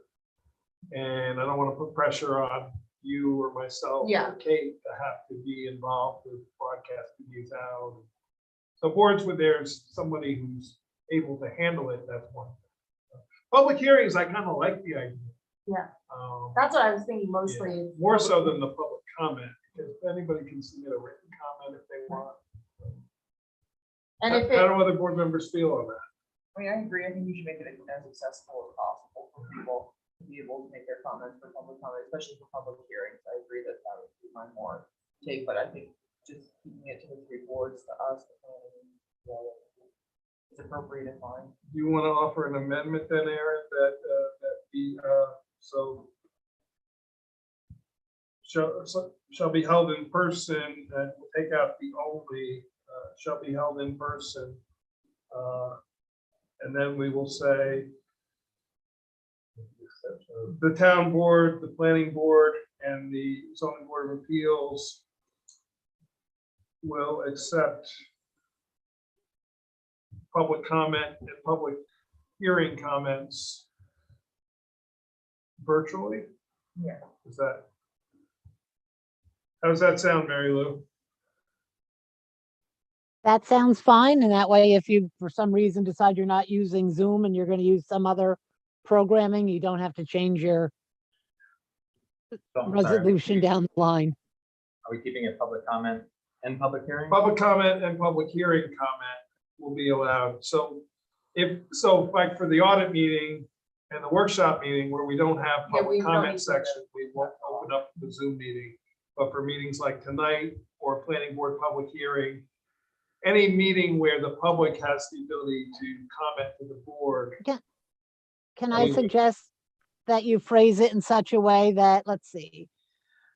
Town of Rochester Town Board hereby resolves all public board and commission meetings which are subject to open meetings law shall be held in person for public comment Why will don't we be just, accepted. Well, I don't want there to be any confusion. I don't want somebody to say down the line to the planning board, the town board passed a resolution allowing public comment at your meetings. so why don't we say, for meetings of the town board, the planning board, or the zoning board of appeals, where public comment is accepted, where public comment is on the agenda. Because if there's no. Right, that's fine. Yeah, Yeah, okay. so we'll keep it as is, we'll remove the word only. And then the next sentence will say, for meetings of the town board, planning board, or the zoning board of appeals, where public comment is I would say accepted. accepted. Or public comments. Well, where public comment is accepted, Oh, I- public hearing is it's accepted. No, public hearing and public comment are two different things. Okay, so we're okay, so we'll say for the town board, the planning board, or the zoning board of appeals, public comment and public hearing comment will be accepted virtually. Yes, except you have on Oh, the public comment, or- that's, yeah. So for the town board, the planning board, or the zoning board of appeals, where public comment or public hearing comment are on the agenda, they may be accepted, but they will be, should we say shall or may? May, because it's also, they could come in person. Yeah, they may be accepted virtually. virtually or in person, Okay, because I don't want anyone to ever think that, that's why I use the word may. that- Yeah. right, but that could, you know me, I'm all about the interpretation later on down the Understood. line. And I don't Understood. want anyone saying that the planning board or the zoning board was allowed to keep people out of meetings, because they certainly aren't allowed to do that. I don't think that would ever be a problem. But if you say may, I'm just a little bit nervous that someone may interpret that to mean only board Would members can be. would it be easier, Mary Lou, if we just, we do this resolution and do this as a separate resolution? I was just gonna suggest that Yeah. very Why thing. don't we Mike. do that? Okay. So we'll go back to the original Original. resolution as proposed. Yeah, we have a motion and a second. We have a motion and a second. We never made an amendment, so we'll call the question on this and then we'll add a new resolution. So all in favor? Aye. Opposed? Abstained. Now, new resolution. Meetings of the town of Rochester Town Board, Planning Board, or Zoning Board of Appeals, where public comment or public hearing comment is on the agenda. The comments may be received virtually or in person. Does that make sense? That works. Mary Lou nodding, okay. I'll make that motion. Kate, I hope you got it, because I don't think I can say it again. I'll Thank second you. it. Thank you, Charlotte. Nope. Any discussion on that? We can add written also. No, because the written comments can be received at any time. Okay, good. All in favor? Aye. Opposed? Abstained. Okay, All right, thank you. thank you. Great. Sometimes you gotta work through it, but we always get there. Resolution F, YouTube broadcast the meetings. It shall be the policy of the Town of Rochester Town Board that all Town Board, Planning Board, and Zoning Board of Appeals meetings shall be broadcast on the Town of Rochester YouTube channel. I'll make that motion. I'll second. Any discussion? All in favor? Aye. Opposed? Abstained. Question for you. Is there any limitation on the number of broadcasts? Because now we're into 2 years. No, but I think we might be eligible to get a bespoke. You'll have to explain what that means. So some right other now, time. the website is a series of numbers. Okay. And when you have a certain number of uploads, you can get one that would be like Oh. /Town of With a Rochester. name. I don't want to do that, No. but we want to get that out on, Yeah, you know. okay. but- If you want to look into it, I let will, me know. yeah. I appreciate it. You're Does that right. mean that we're influencers now? We are definitely. We are yeah. definitely, We can start putting ads on there. yeah, we've had meetings that there are 700 and 800 views. Oh. That, you know, we definitely never had 700 or 800 people at one. So. Okay, next resolution. This is calling a special meeting, and I can explain why we need to do this after I make the resolution. Town of Rochester Town Board called a special meeting to be held March 31, 2022 at the Harold Lipton Community Center, 15 Tobacco Road, Accord, New York, 12404. The word "to" should be removed there. No, it should be, it's correct. To immediately follow the public hearing, local law 1 of 2022, and the public hearing on the matter of the Accord Speedway request for waiver. The town clerk has requested to publish notice of the special meeting. I'll make it. Do I have a second? I'll second. The reason being is, after the 2 public hearings, we've only scheduled public hearings. If we want to discuss anything with those public hearings at all, we need to call a meeting to do that. So that day, we will do the auditing of the bills. We'll hold the 2 public hearings. Then if we choose to discuss afterward, That way, if we want to make any decisions on either one of those two public hearings, we can at that time. All in favor? Aye. Opposed? Abstained. Okay. Appointment of employee. This is recommended from Highway Superintendent Fry. On appointment by the town highway superintendent, the town board confirms Griffin Kelsey for the position. I want to make sure I said his name correctly. It is, you did. No, it's Kelsey Griffin. I reversed it. I don't know why I keep doing that. It didn't Right. seem right. Kelsey Griffin, I'm sorry. No, name is Griffin Kelsey. I It thought is. so. I was like, no, but- Oh, then the letter is wrong. The letter says Kelsey Griffin. Okay. Thank you, Kate. I thought I did it correct. Griffin Kelsey to the position of HMEO effective March 6, 2022, subject to the pay rate and conditions of the collective bargaining. I'll make that motion. Got a second? I'll second. This is the vacant position we have. He's been filling in as Right. a seasonal, which Yeah. runs out March 31st. Jeff is now moving to put him in the permanent position. All in favor? Opposed? Abstained. Okay. Retirement credits, we do need to amend this resolution. I'm going to amend it when we get to that section. And for those of you who have questions about it, there's this whole packet, and I will explain to you when we get to discussion what the packet really means. Whereas the New York State Comptroller is authorized by Section 34 and 334 of the Retirement and Social Security Law to adopt rules and regulations for reporting the service and salary information. Excuse me. For all employees of participating employers in New York State and local employees retirement system. Whereas the town of Rochester is a participating employer in the retirement system. Whereas the New York State Comptroller has promulgated Regulation 315.4, which imposes certain reporting requirements for elected and appointed officials of participating employers and requires the governing board of each participating employer to adopt a resolution establishing a standard workday for each elected or appointed official. Whereas among the requirements for employers are a more detailed description of a standard workday along with a town board resolution establishing and reporting such standard workday, public posting of the resolution and submission of the resolution to the New York State Retirement System. Whereas pursuant to Regulation 315.4, in the event that elected or appointed officials do not participate in an employer's timekeeping system, they are required to keep a record of activities for the 3-month period and submit it to the clerk of the governing board within 180 days of taking office. You need to change clerk of the governing board to say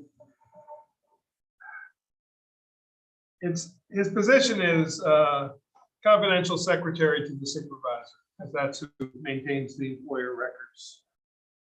And thank you, Kate, for correcting that on my part. So say confidential secretary to the supervisor.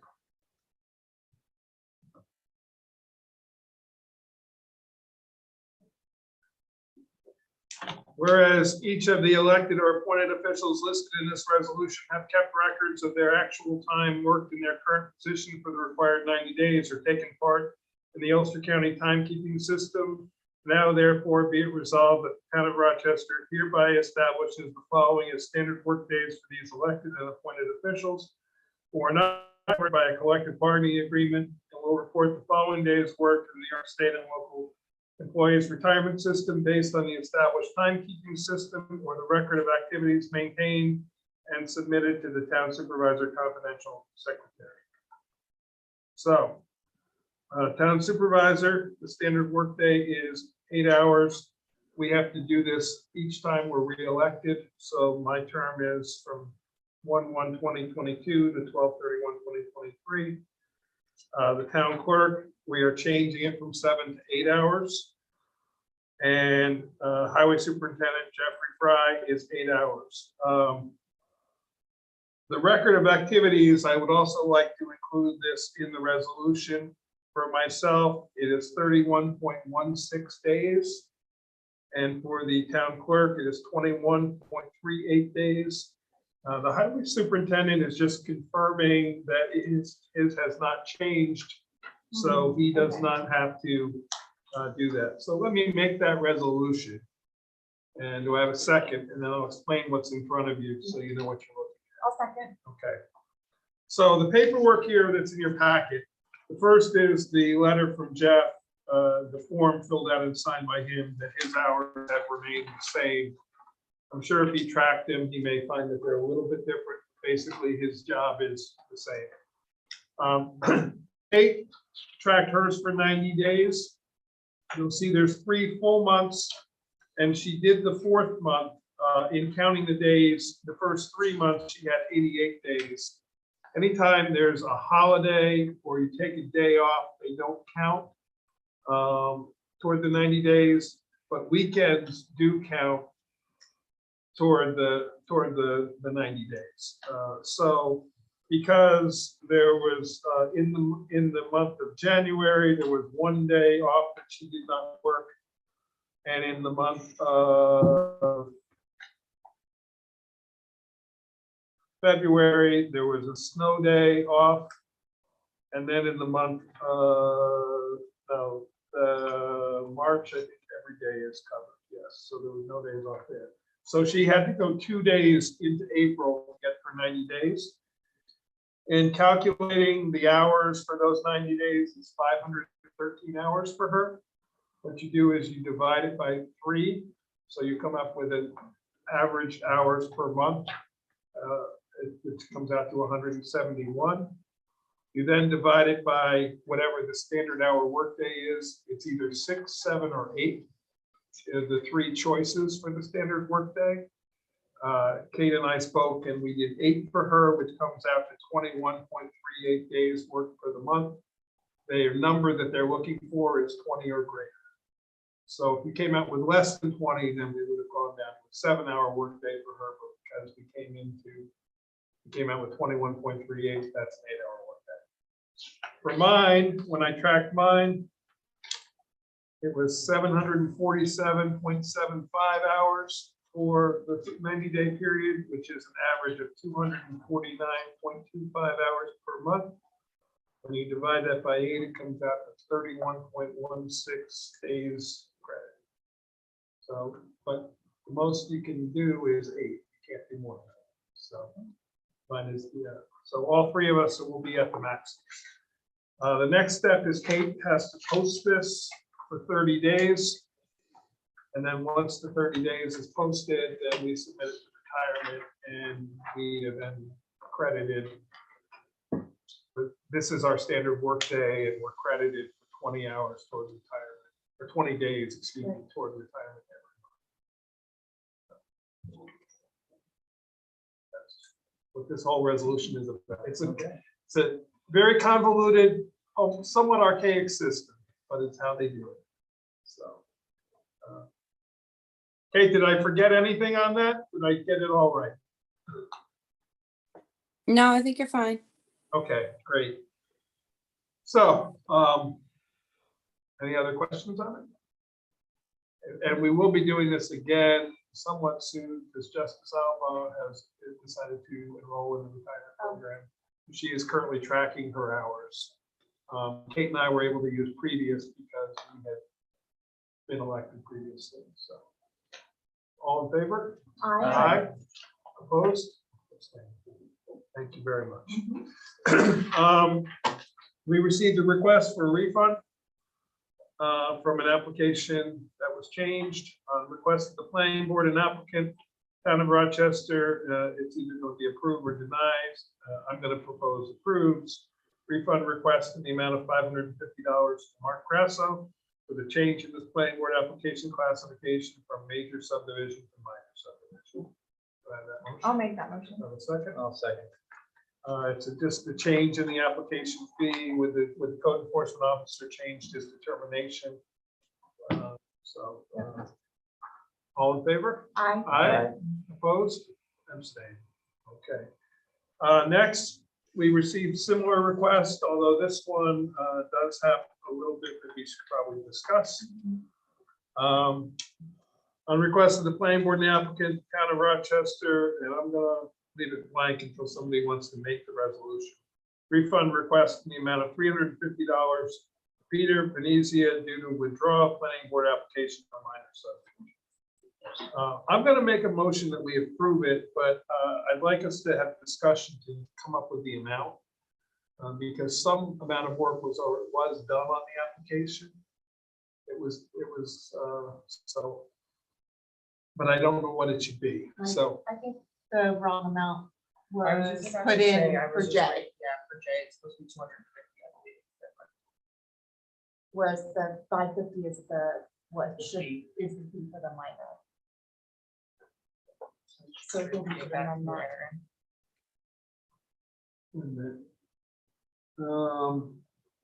I'm not looking at this stuff, hold I'm looking at the letter. So required fee of $800.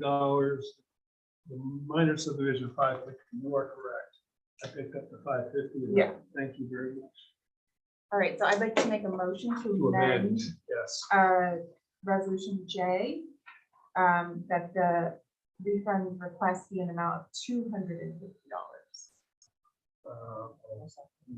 That was mine. Okay. Uh, Charlotte second. Okay.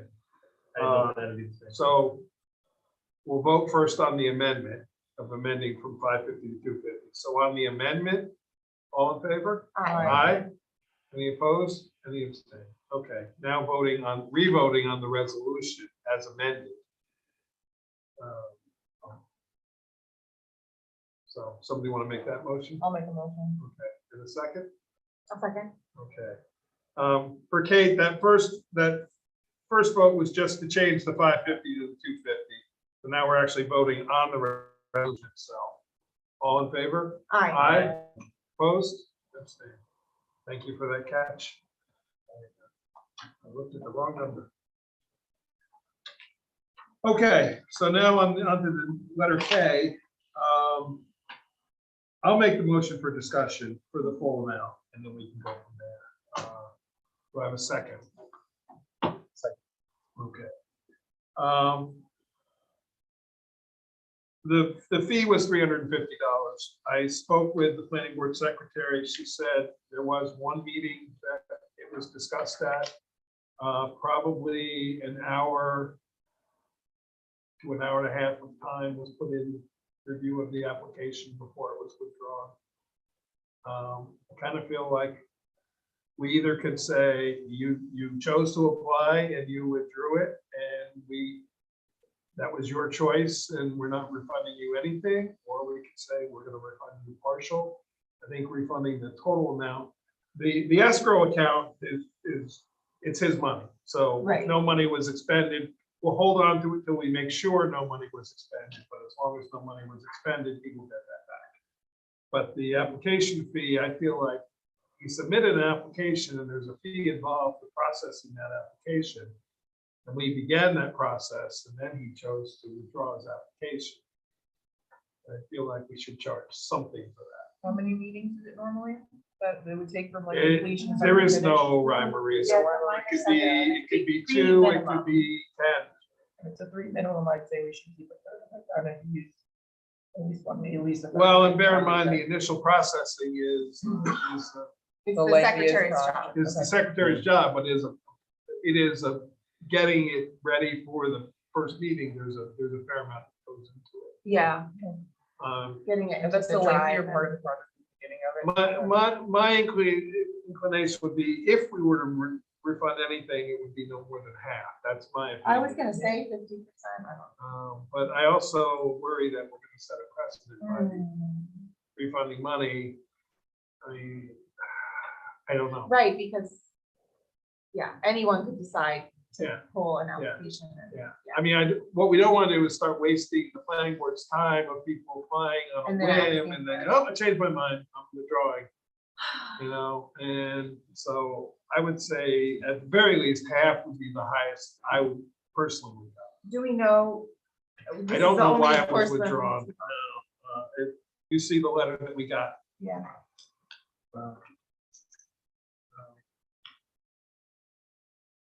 Mary Lou, do you care to weigh in on this in terms of your experience with any other boards? You're muted. I have to say, I can't think of any, Mike, where somebody was partway through the process and then withdrew. And this isn't like, for me, this isn't something that I put in more than an hour, so we wouldn't have gone to any escrow, but I really can't tell you off the top of my head how much time I put in that you guys paid me for. Yeah. Right. I quizzed Nicole and she said about an hour to an hour and a half, she estimated, and she said it was discussed at one meeting. Right, right. It wasn't one meeting and, you know, it wasn't some crazy application. I probably, you know, don't have more than 3/10 of an hour in on it. But that's still a charge to you. That's, you know, like 50 something bucks right there. Plus Nicole's time. What's the, how do we come to an application fee at $350? It was for that's what the minor subdivision fee is. Right, but based on what? Figuring all resources from start to finish, or? Because you can't estimate how long an application would take. Yeah. There really is, it's just, it's a ballpark figure based on, and this is part of our whole discussion about our application fees. I mean, there is an awful lot that goes into it. We had, in my experience, the entire time I was planning board chair, we never, ever break even. The applicants, the income that comes in, the revenue that comes in from applications never pays to run the planning department. But in my mind, it was never intended to pay all the costs. But bear in mind that the planning board exists because of individual applications. So it's the number that was arrived at by the town board a couple of years ago that was raised from what it was previously. It's not considerably, it was a minor raise. It was like 50 bucks maybe or something. But the fee, there's no way to put it, you know, unless we start charging by the hour. There's no way to put it's what do we charge for any service? It's a fee that we have arrived at. So my personal opinion would be is that if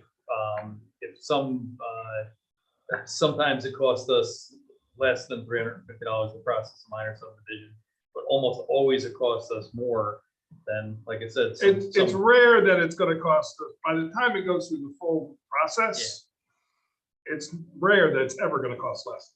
Right. I mean, we've agreed to pay for an hour of Mary Lou's time plus her time at meetings. And we've heard her say she has 3/10 of an hour, which is a fairly negligible. Yeah, amount.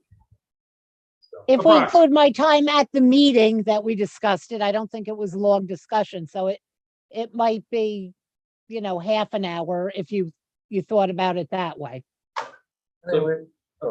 So just my opinion would be, you know, I would go no more than half, but I would say on the bell curve, it's kind of, we processed an application. We did what we did our job, and then he changed his mind, and that's kind of my feeling is you changed your mind. I'm sorry. The last thing I promise. What if you put together a mortgage application and paid the $500 fee and then decided not to go ahead with the mortgage? Would you get the $500 back? I have no idea. I don't think you I don't would. think so. Because they started the process. Yeah. That's why I would think that obviously the 1,000 in escrow would get back, but I would think this would be part of. The escrow is his money. Yeah, I would It's think there this for would be us part of to our. use for review. It's an application fee. We processed an application, so. Well, then we want to be respectful of the planning board.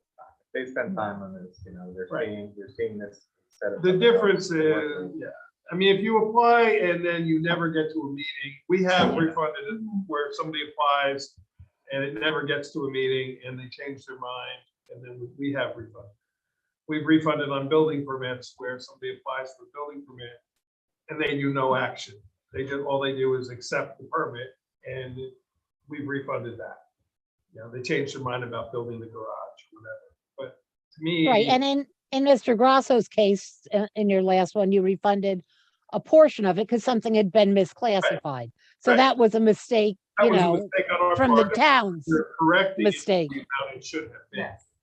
Yeah, I'm. That's a refund. That's not that's a refund of money that we shouldn't have. Right. collected in the first place. Yes, I think I'm of the mind now that this sets a precedent, and particularly without any extenuating circumstances.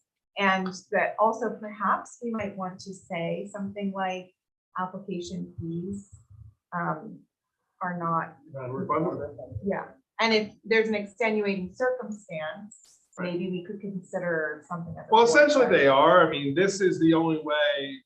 If somebody wants their money back, they have to come Right, explain to us, right. and we are the only ones who can grant a refund. So Yeah. essentially, we are considering it. I mean, we could table this and see if there is an extenuating circumstance and go back and say. We could. I could follow back up and say, would you like to explain further why you were? But I, you know, If it changed the heart, that's different from, oh, I can't do something, or there's a cemetery here that I can't build next to.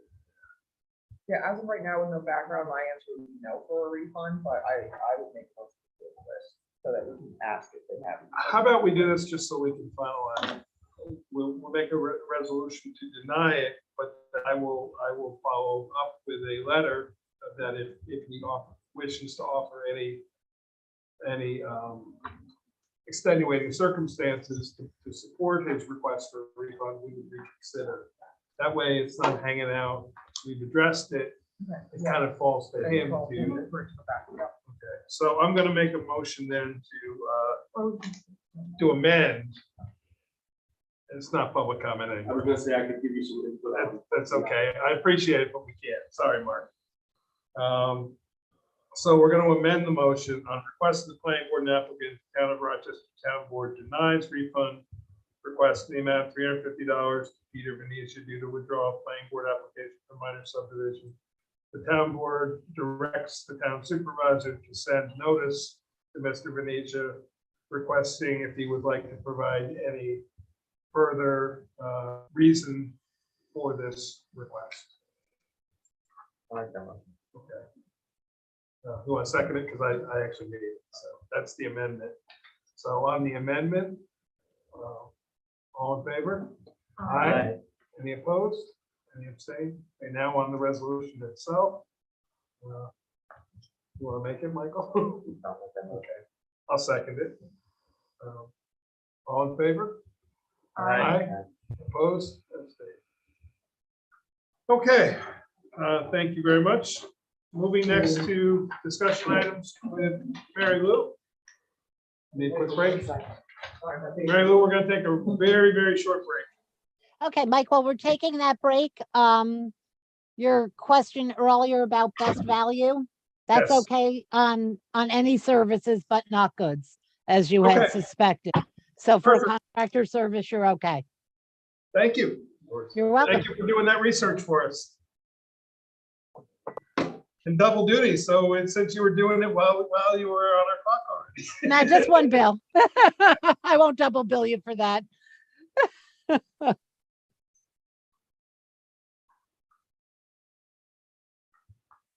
And Mary Lou, I printed out what you emailed to everybody, so everybody has it in front of them, just so you know. Okay, very good. Yep. We'll just wait for a moment until Charlotte returns, and then we'll continue.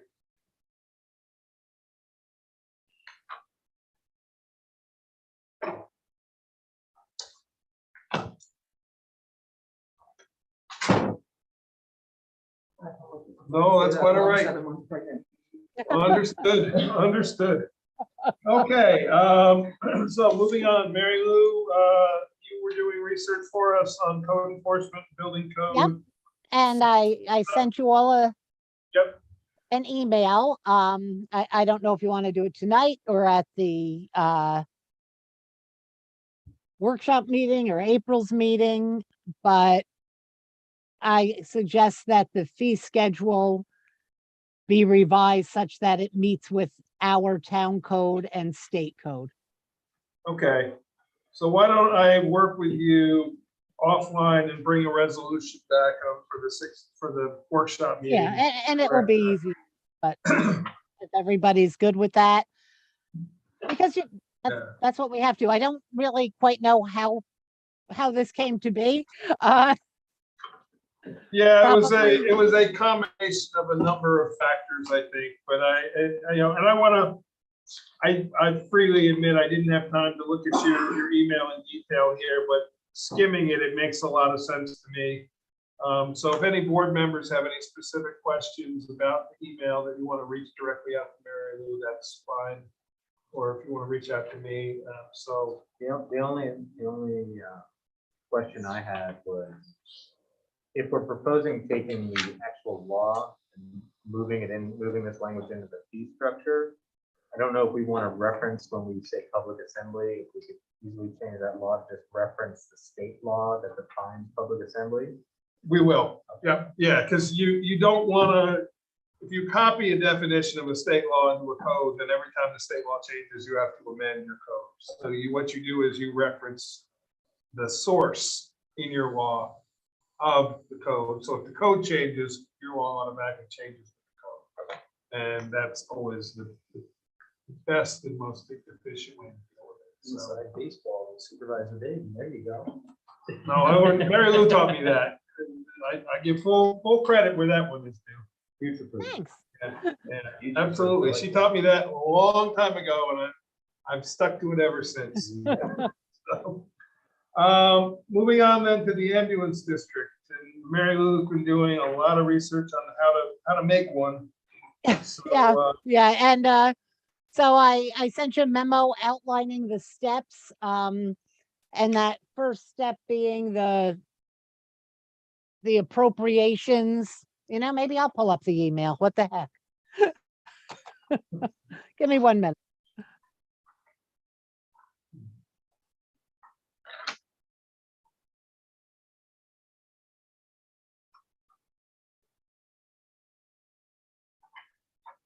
But I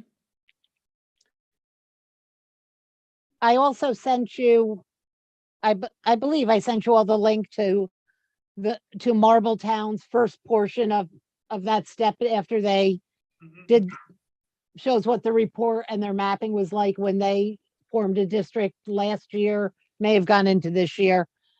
So that you can see what's involved in that. But your first step is going to be coming up with an appropriations number. right. Well, that's And- the first step. Yeah, because you have to approve the money to do the report and the Okay. mapping. So we're gonna need to know from each first aid unit how much they expect they're gonna need in 2023. No. Appropriation that you will make for getting your report ready and your mapping. Oh, ready. okay.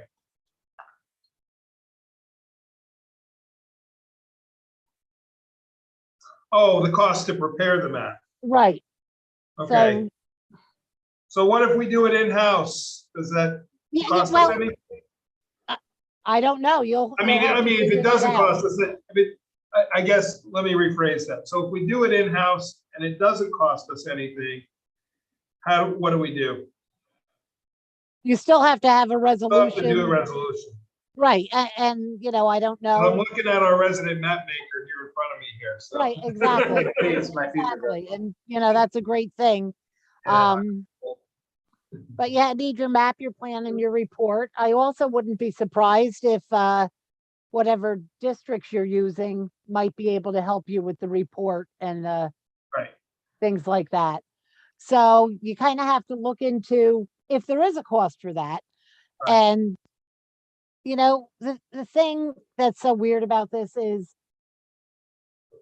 for an ambulance district, it's not a huge expense to figure out the report and the mapping. But the town law, New York State town law, uses the same process for all districts. So if it was a sewer district, if it was a water district, Yeah. you'd be going through this process and then you might have significant cost. Agreed. So, Okay. but they lump the ambulance district right in with everything else. So we're bound by the procedure for all districts. Do you So- have, do you have any advisement? So one of the things Michael and I already did is we took the SBLs from the assessor that he got for Marbletown's area. And we found that there's properties that we think should be in that district that aren't, but they don't follow the mapping from county EMS. And I guess I can follow up with county EMS. I was gonna say, I'd But- suggest you talk to County EMS and to Marbletown.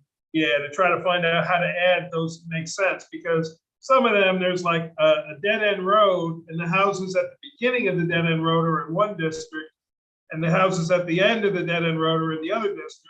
Yeah, and they're But the kind of only way to get there is standalone if you're driving properties. down the same road, so it makes Yeah, no it's a sense. standalone property. You have to go through one district to get to the other. Correct, and it makes no sense. Right. So once you figure out what it's gonna cost you, and maybe it's gonna cost you zero, you Okay, have to, you're gonna have to adopt a resolution in that amount, which is Okay. subject to a permissive referendum. Maybe it's gonna cost you $20. and I- the permissive referendum waiting time is now, how many days? Off the top of my head, I am not sure. You know, Kate, if we, well, it's 30 days for people to submit Right. request. But Right. but it's gotta be, if it goes, has to go to Board of Elections, then it's, I think it's, no less than 90 or more than 105 days. So I'm just thinking time frame. Yep. And Marbletown did theirs very quickly, but Marbletown, nobody contested it. So they were able to just wait for 30 days and move forward. And I don't know if people are gonna contest it or not, but we need to sort of plan worst case scenario as opposed to Right. best scenario.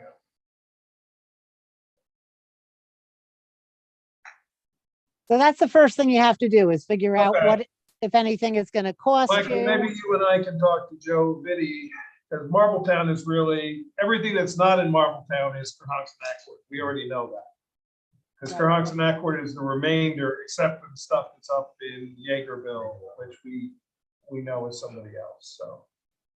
We should talk about those other properties that aren't in Marbletown and see if they're willing to accept that. Yeah, so I have that all mapped. Okay. Okay, well, Michael and I'll do that, and then we'll get back to the board, hopefully by the 16th, or worst case by April, and we'll Mhm. go from there. Then after that report's done, you have the other steps there. Yep. I didn't go into great detail, like there's rules for how you determine what the typical property is. Yeah. But I didn't think you needed that at this step, but No, it's no. because it's forming a district, and as I said before, same for most any kind of district. You end up having that first public hearing just to appropriate I'm sorry, not public hearing. The first resolution subject to a permissive referendum, just for the cost of doing the report, et cetera.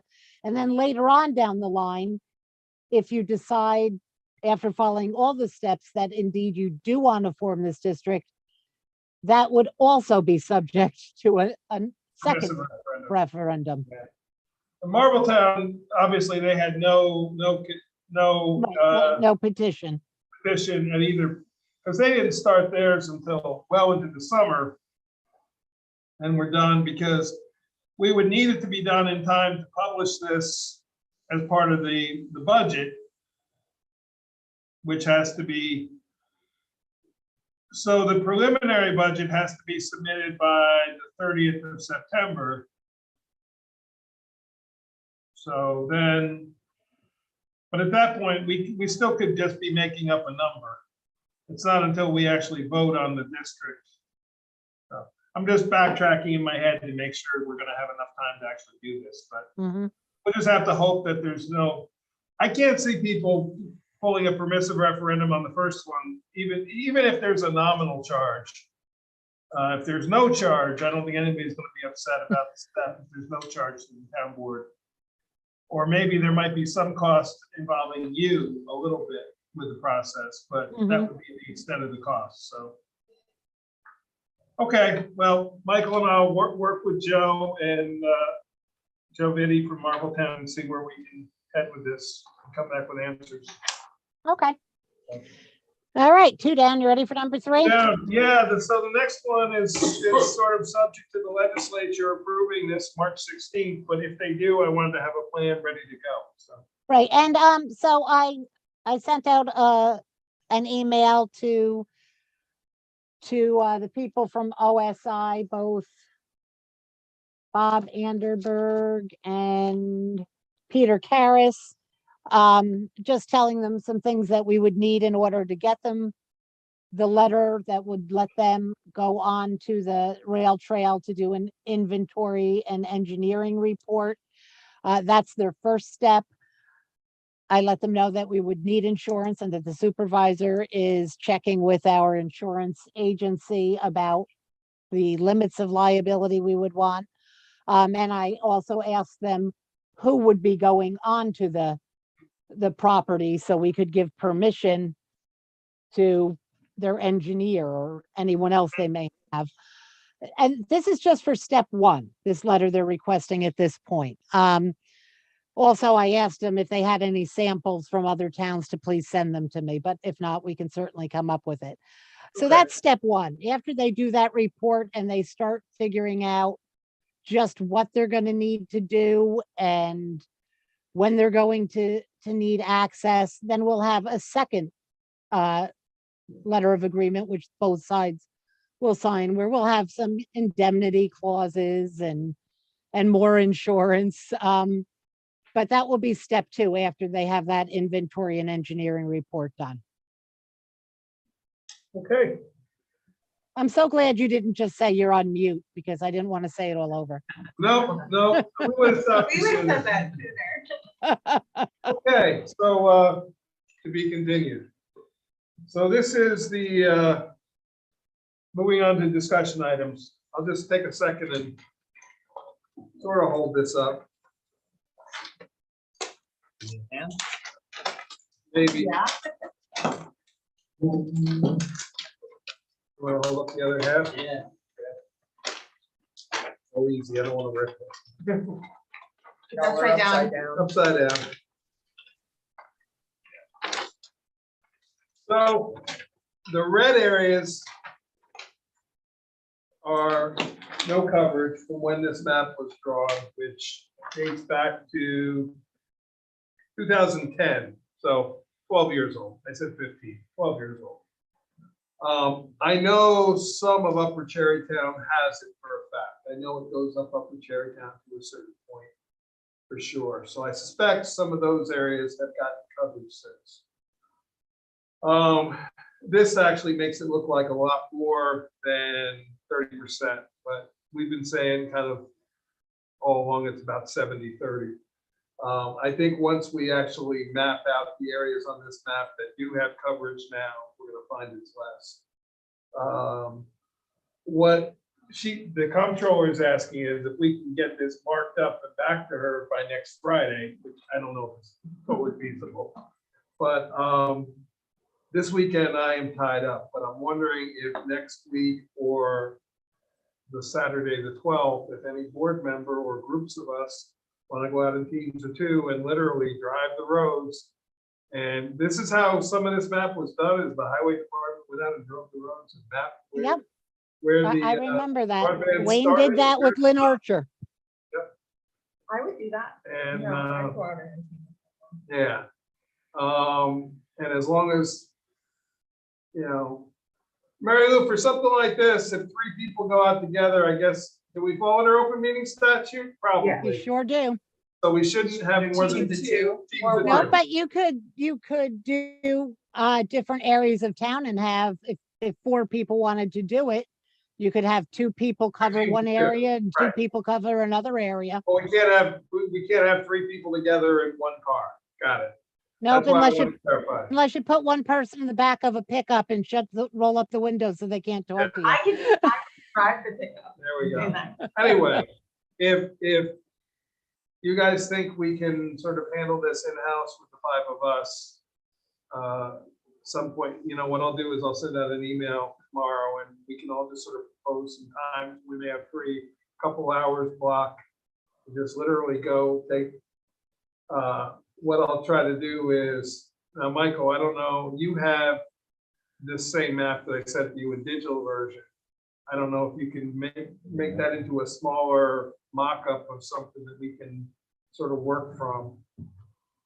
And just sort of roughly mark where it starts and stops, so we can get more accurate information and really know what we're dealing with. And we'd just be identifying the lines. Where it is possible. You know, wherever there's a cable line run, and the cable line is pretty distinct at the spot on the poles.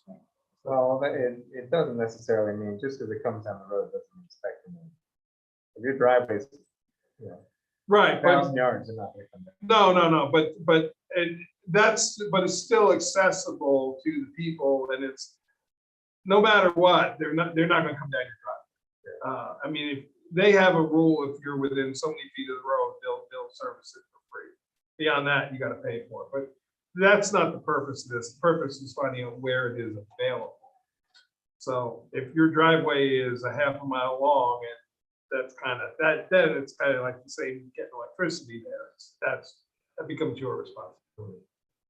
But this is where it's still accessible on the public right of way, is what we're trying to find out. Well, we also want to know parcels in specific. Yeah, Which we can do. and I don't know if you can take that digital map and somehow overlay it over parcels, and you know, if we blow it up into certain quadrants of the town. Well, this is it here. You can kind of see. And so, It loosely aligns with what we're looking at there. okay. Well, so I'll send out an email, and we'll just, if we all sort of check your email tomorrow and kind of look at your calendars and figure out when you might have free next week into next Saturday, and I'll tell March, I'm sorry, you'll have it back on Monday, the 14th instead of Friday the 11th, but at least we can get her the information, because she's doing this with Shandaken, with Warsing, with towns that are really suffering in broadband situation. So. But, and this map is probably the same one that Larry DeWitt had from when he was working on this. Yeah, I'm sure this, that got information that got to her was sourced from the same stuff that Larry had. It looks similar. Which was back in 2010 when the highway crew went out and drove the roads. Which is conveniently when the last negotiation was going on with Spectrum. So anyway, that's where we stand on broadband. If we can't, try to beat them at their own game, holding it back up is going to be the test. That was 2-hour course credits on the planning board, right? Yeah. Map holding? Yeah, we're gonna deal with it later. Okay, Aaron, I'm gonna pass it off to you for the department job duties descriptions that we were talking about previously. Yeah, so I have not finalized the ones that I've been working on, which is for the planning board and zoning board of appeals clerk position. I do have a meeting scheduled with Michael Richardson next week, a phone meeting. Oh, good. And I'm hoping to review what I do with the chairs of the boards Okay. before I present it to you guys at the workshop meeting. And you got my email, right? So that particular job, there probably is no civil Yeah, service that's- description because it's an exempt position. Right. An exempt position serve at the pleasure of whoever they're working for. Right, and that was So- specifically with that position, what I'd like to pick Michael Richardson's brain about. Absolutely. And I'm So sure we're gonna. He do that. probably has some examples. that Yes. we can- Yeah, that's what I was. He's a wealth of Yeah. knowledge. Okay. Oh, and then the compact. Compactor. I shared with you what Aaron got back from the vendor that we had a kind of an informal meeting with. So, So we had, this came up, I don't remember when, maybe it was, back when we were talking about the contract yeah. 2 years ago. And then it came up again pretty recently, and I think Mike said, Aaron, can you get us a quote on one? And I said, sure. So I did. We basically, the new compactor that could get installed where the previous compactors were, it would fit as a unit that goes on top of the bins that the UCRA would pick up. Initially, we were talking about cardboard because the cardboard seems to be like a thorn, but the compactor itself, we would see the most savings in number of pulls if it was used for MSW, which is the municipal solid waste, the bag of garbage. The weight of cardboard gets reduced between 2 and 5 times what it would be in a bin that's not compacted. Whereas the MSW, I think he said 20 times. Because I had a thought about the MSW because, Yes, I had this. yeah. I know you can. Because the commingling Yeah. of C and D versus We MSW would have that is problem. we'd have that Yes. problem again because You would, our bins are supposed to be no more than 50%, 50%.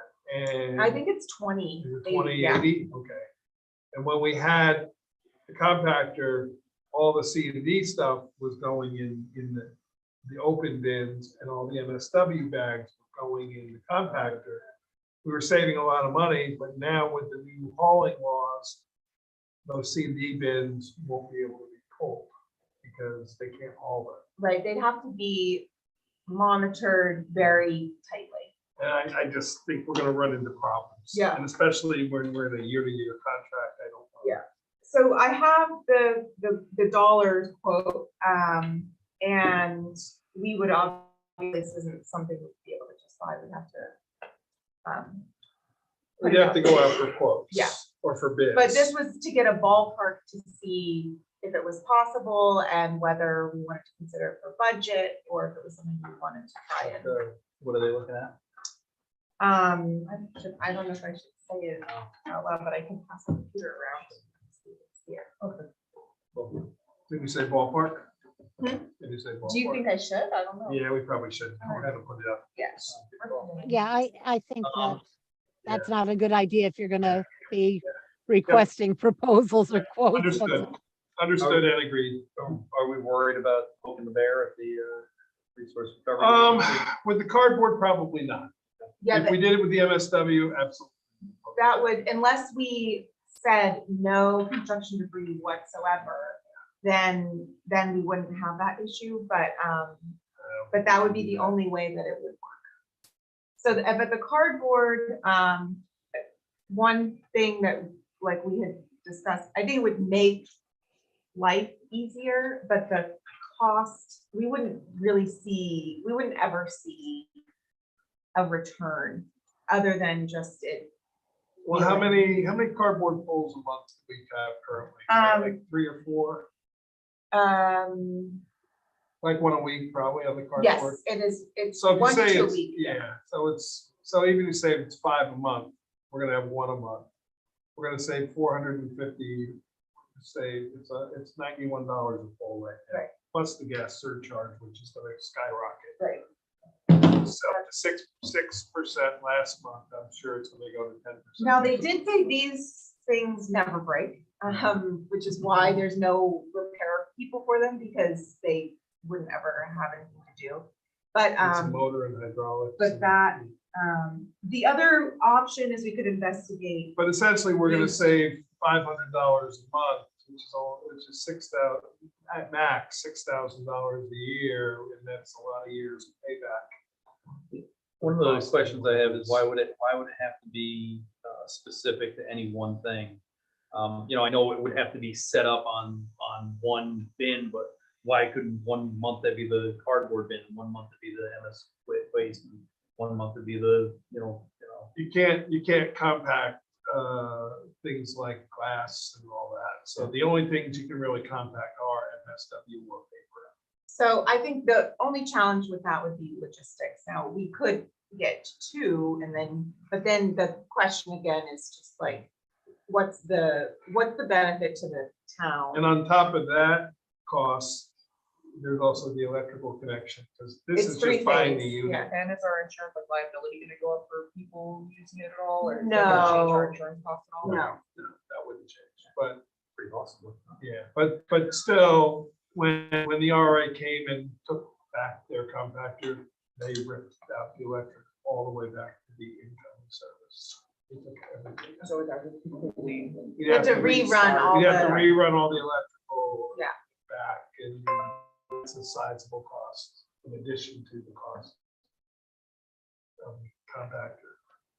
For cardboard itself, well, it's nice, I just don't think it pays, and the MSW, I didn't think about it, because I'm the one who said, oh, we can use the MSW. No, I was gonna bring that up. Yeah, I knew started exactly what thinking you were about gonna it, and say. I was like, that's not gonna work, because the new laws, you can't have, you gotta throw eight or 10, probably 8 times as many bags in every bin, so.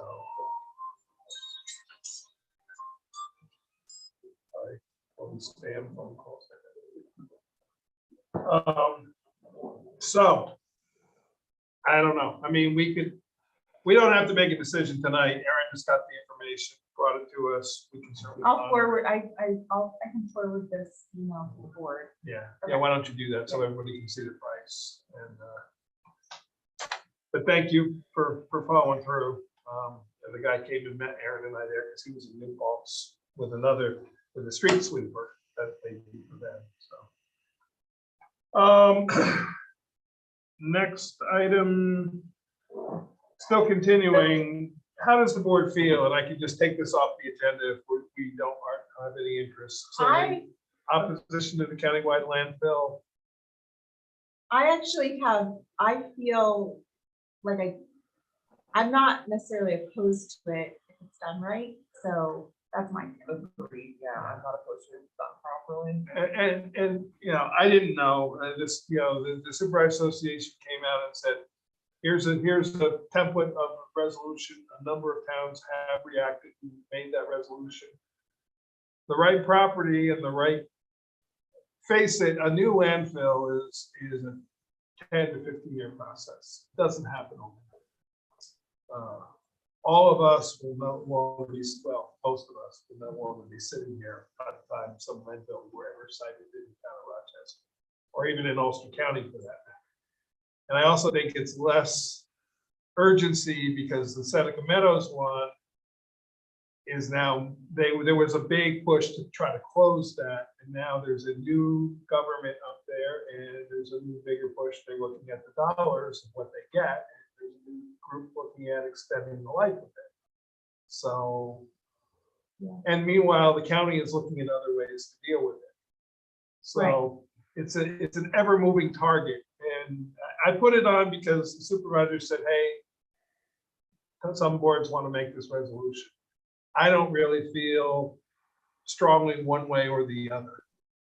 And, some of our residents would probably wish we did come out and say we never want a landfill. I can tell you, Supervisor Chipman came out in the paper and said he would consider it a few years back and was immediately vilified for it by many residents. For me, the biggest thing is, and I'm gonna get on a 2-second soapbox, is that we need to be making very drastic changes to the way we handle waste. And I think whether we're shipping it off to Seneca or, that doing the same system is not going to work much longer. And I don't want to oppose an opportunity for us to perhaps have more say in something that could be very forward thinking, very state of the art, very creative, because we have that work and thought is going into some of this. And so I don't want to oppose something that could actually be really good. Agreed. And it's a memorializing resolution. It has no bearing on anybody in the future, but I would agree with you. I put it on for a discussion purpose. Like I said, I was not strongly in favor or against it either way.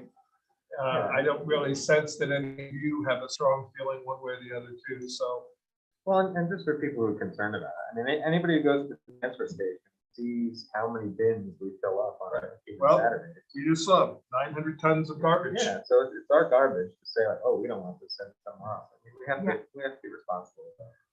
Okay. Well, and Aaron and I are gonna do our part on the recycling committee to try to, the key is to make less every year come in. That's the key.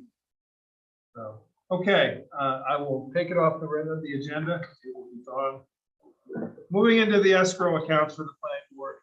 I put this on because this past month, we had $7,800 in escrow bills, and there were two other bills that I didn't put in the vouchers because the escrow accounts, even though work was done, the escrow accounts were not established. Would have added another probably $32,000 to $4,000 more. So we're talking almost $12,000 in 1 month in escrow. When I look closer at these I'm seeing a lot of very troubling things. I'm seeing in an application, and I don't have the exact escrow bill in front of me, but for one application, there was an 8.5 hours bill for 1 day, checking it against the checklist. It concerns me that it took 8.5 hours. Now, admittedly, there were other things listed in that list, but still, this particular application was one that is very new in the process. I just don't understand the amount of time. And the planning firm that we're using, we've had them since like 2008. We've been working with them. But Adam will remember, he was on the planning board. I was chair. Some years went by that we didn't use them at all. Now, admittedly, I did an awful lot of work behind the scenes. I wrote an awful lot of decisions at 3 o'clock in the morning, and nobody expects the planning board chair to do all that work. But I'm concerned about the cost to our residents for projects. And the other thing is too, we stopped using the person that we were using from that agency, worked his way up the food chain, and good for him, he became a principal, and his rate accelerated with that. So he stepped away, and we started using a lower level planner, but now we're paying that planner, we're getting billed $130 an hour for that planner. And it also seems to be that they only bill the smallest increment they bill in is half hours. That's $65. You know, our attorney bills in 1/10 of an hour. So that's a little more palatable. I'm just concerned of the cost. I'm not saying they're not doing a good job. I'm not saying the work they're doing isn't necessary and responsible. I'm just concerned about the cost. Well, should it be a conversation that we have with them, seeing if they can bill in a quarter hour for us or bill in a Well, I would certain ask them to manner? bill the 1/10 of an hour, quite frankly. Yeah, I mean, we'll go because, for yeah. After what we do that, but you know, if they come back with a quarter of an hour. But I better wanted than to talk half with an you hour. guys before I approached the planning board now, because the new planning board chair, and I admit, he's asking for them to do more and more work on every application, and the applications are more complicated. We really, things are not as simple, and I have another thought, and it's a bit of a stretch, but there are towns that have paid staff, employees who are planners. It is a civil service position. I don't think we warrant enough to have a full-time planner, but perhaps half-time, a 20-hour-a-week planner, or even shared service like we do with our assessor with another town for 20 weeks or 17 and a half with us, 17.5 with another town. It might be something to explore, because if you're paying somebody an hourly rate, and you might even get a retired planner. I can give you an example. There's in the town of Gardner, there's a gentleman who was a planner with a firm who retired, and he's now become the planning and zoning secretary because he wants something to do. And he's their secretary and is doing some of that work behind the scenes. Now, I certainly don't expect our secretary to do it, but I'm just saying it's possible to find somebody who's qualified. It is a competitive position, so there is a test involved. So you're not just getting somebody off the street. They have to pass the civil service test. Not many towns our size have a planner. Kingston has 2, but obviously that's the city of Kingston. The difference is the planner then does a lot of the work in-house. They're at all the meetings. They're guiding the chair, and it takes a lot of responsibility away from the chair without paying the cost of a separate private firm, which is what we're experiencing right now. Yeah, I think it's worth exploring. I have had the same thought when we were looking at the vouchers. And then I also think in light of one of the public comments we got today, that would be a reason to look at our fees schedule. Yeah. But I do think that there's a lot of benefit to the exploration that you suggested, which would be potentially having shared services with other towns or someone part-time. But I think it's a good idea to look into. Well, what I'll do is 2 things. And so I'll reach out to Mike Richardson and talk with him about the idea as our human resource consultant. I'll reach out to the county. I know there was a test offered a few years ago, because full disclosure, I signed up to take the test back a few years ago and actually was denied taking the test because I didn't have the right degree. And experience didn't count enough that it got me to take the test. But I know the village of New Paltz did have one, and they may or may not still have one, I don't know. But there is some precedent. I did some research. There are other towns in New York State that have paid. Doesn't Woolworth's? No, Oh. no. There's none in Ulster County that I'm aware of. I informally looked into it. There may be some. I didn't check with every single town. I think most people use a paid firm, but just to be fair to our applicants, they're paying double fees. You know, they're paying their own people, and then they're paying our people to review the stuff that their people are doing. And it's just. And like nobody says this job has to be, for the next 30 years, but while we're. It's a year-to-year job. Yeah, We can end it in any time. And while we're experiencing this unprecedented growth, our burden planning board, we probably still will need some services through an hourly planner. Well, think But of it we this go way, down, even if those we we paid have that no person $30 an hour, $600 a week, it's $2,400 a month as opposed to $10,000 a month. And even if we've got to pay health insurance for them and stuff, it's still, we're still. Yeah, I'd also. And we could, if we didn't have the escrow fees in the side volume we have now, we could raise because we could now justify raising our fees a little bit to pay for this planner. Because I do agree that the people who are getting the benefit of the planning board should be paying the bulk of it. Let's face it, it's never been 100% paid for by the people applying, and it's never going. I don't know anywhere that it's a break-even situation. It's just, it's a service that you do. You guys have one? Well, that was gonna be my question. Now it's being paid out of general fund potentially and not an escrow account. If we're hiring somebody, then it's a burden that all the taxpayers. Right. Well, if we hired somebody, then I would look accordingly, make the fees. But right now, it's not so much that the applicants are paying for it, it's the cost of it. And are we getting, sort of full disclosure, Marbletown let their planner go because the fees got too expensive. The one that they had contacted with you? Yeah. I'd also say too that, we have a responsibility to the applicants to make sure that they're getting good value. Somebody, checking off boxes for 8 hours for $1,000 doesn't make a lot of sense. Well, and I admit it, I take it personally because I used to do it for free. Well, I also think- But I don't expect anybody else to do it for free. In a general way, I know we're a small town, so I would really want to look at it. But I also think in a general way, it's a more sustainable model to have the institutional knowledge in a staff Right. that supports a board as opposed to relying on the particulars of a very dedicated person to do the bulk of the work of the chair without getting compensated for it. Like, how long can we do this, you know? And so I'm not, for me, that's another reason to look into it, but I do think that as we are responsible to the taxpayers, I would definitely want to like investigate it.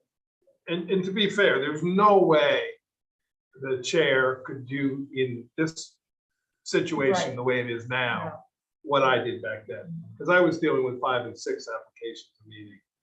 The chair now is dealing with 12, 10, 12, 15 applications a meeting. There's no way physically possible. There's just not enough hours in the day to do the due diligence. And I admit it, I was dedicated, I was a little crazy, and I had a fair amount of free time. You know, so I was able, because I worked for myself, and I was able to make it work. It's unrealistic to expect the current chair to do that same work, or anybody on the board for that matter.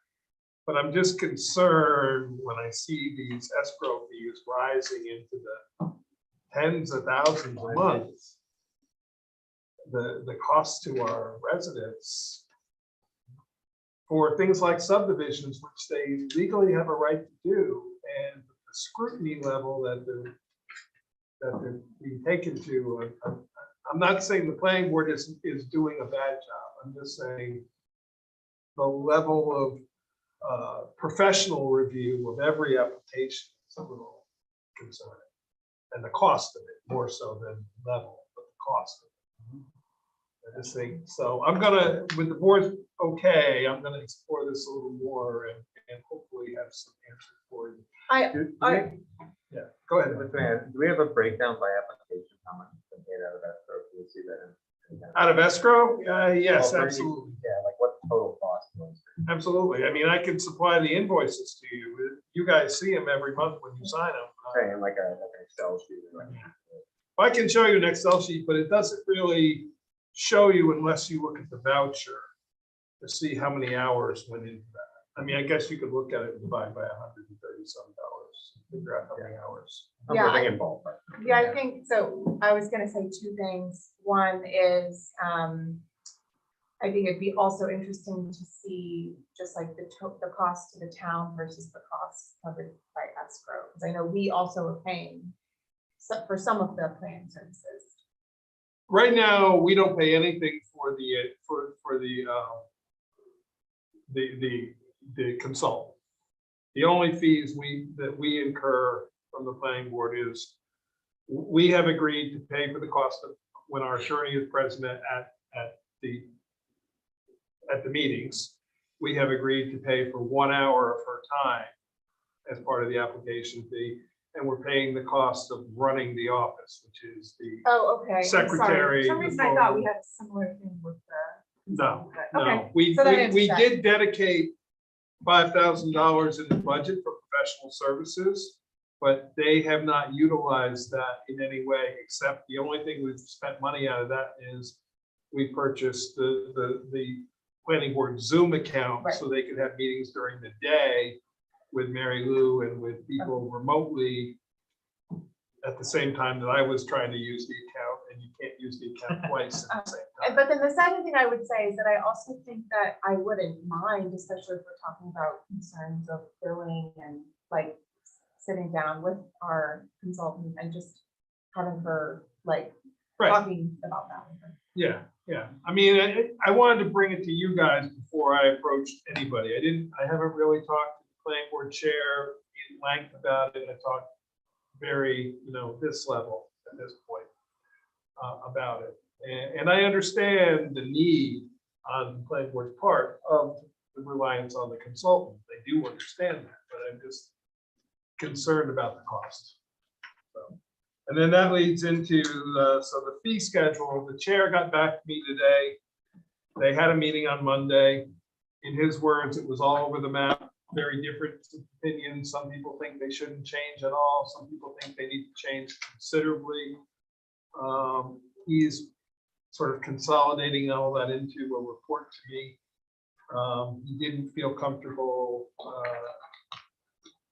He wasn't finished with it. So he sent me a draft, but he said, wait until I look at this a little more before I do share it with the board. So I don't have anything to share with you tonight.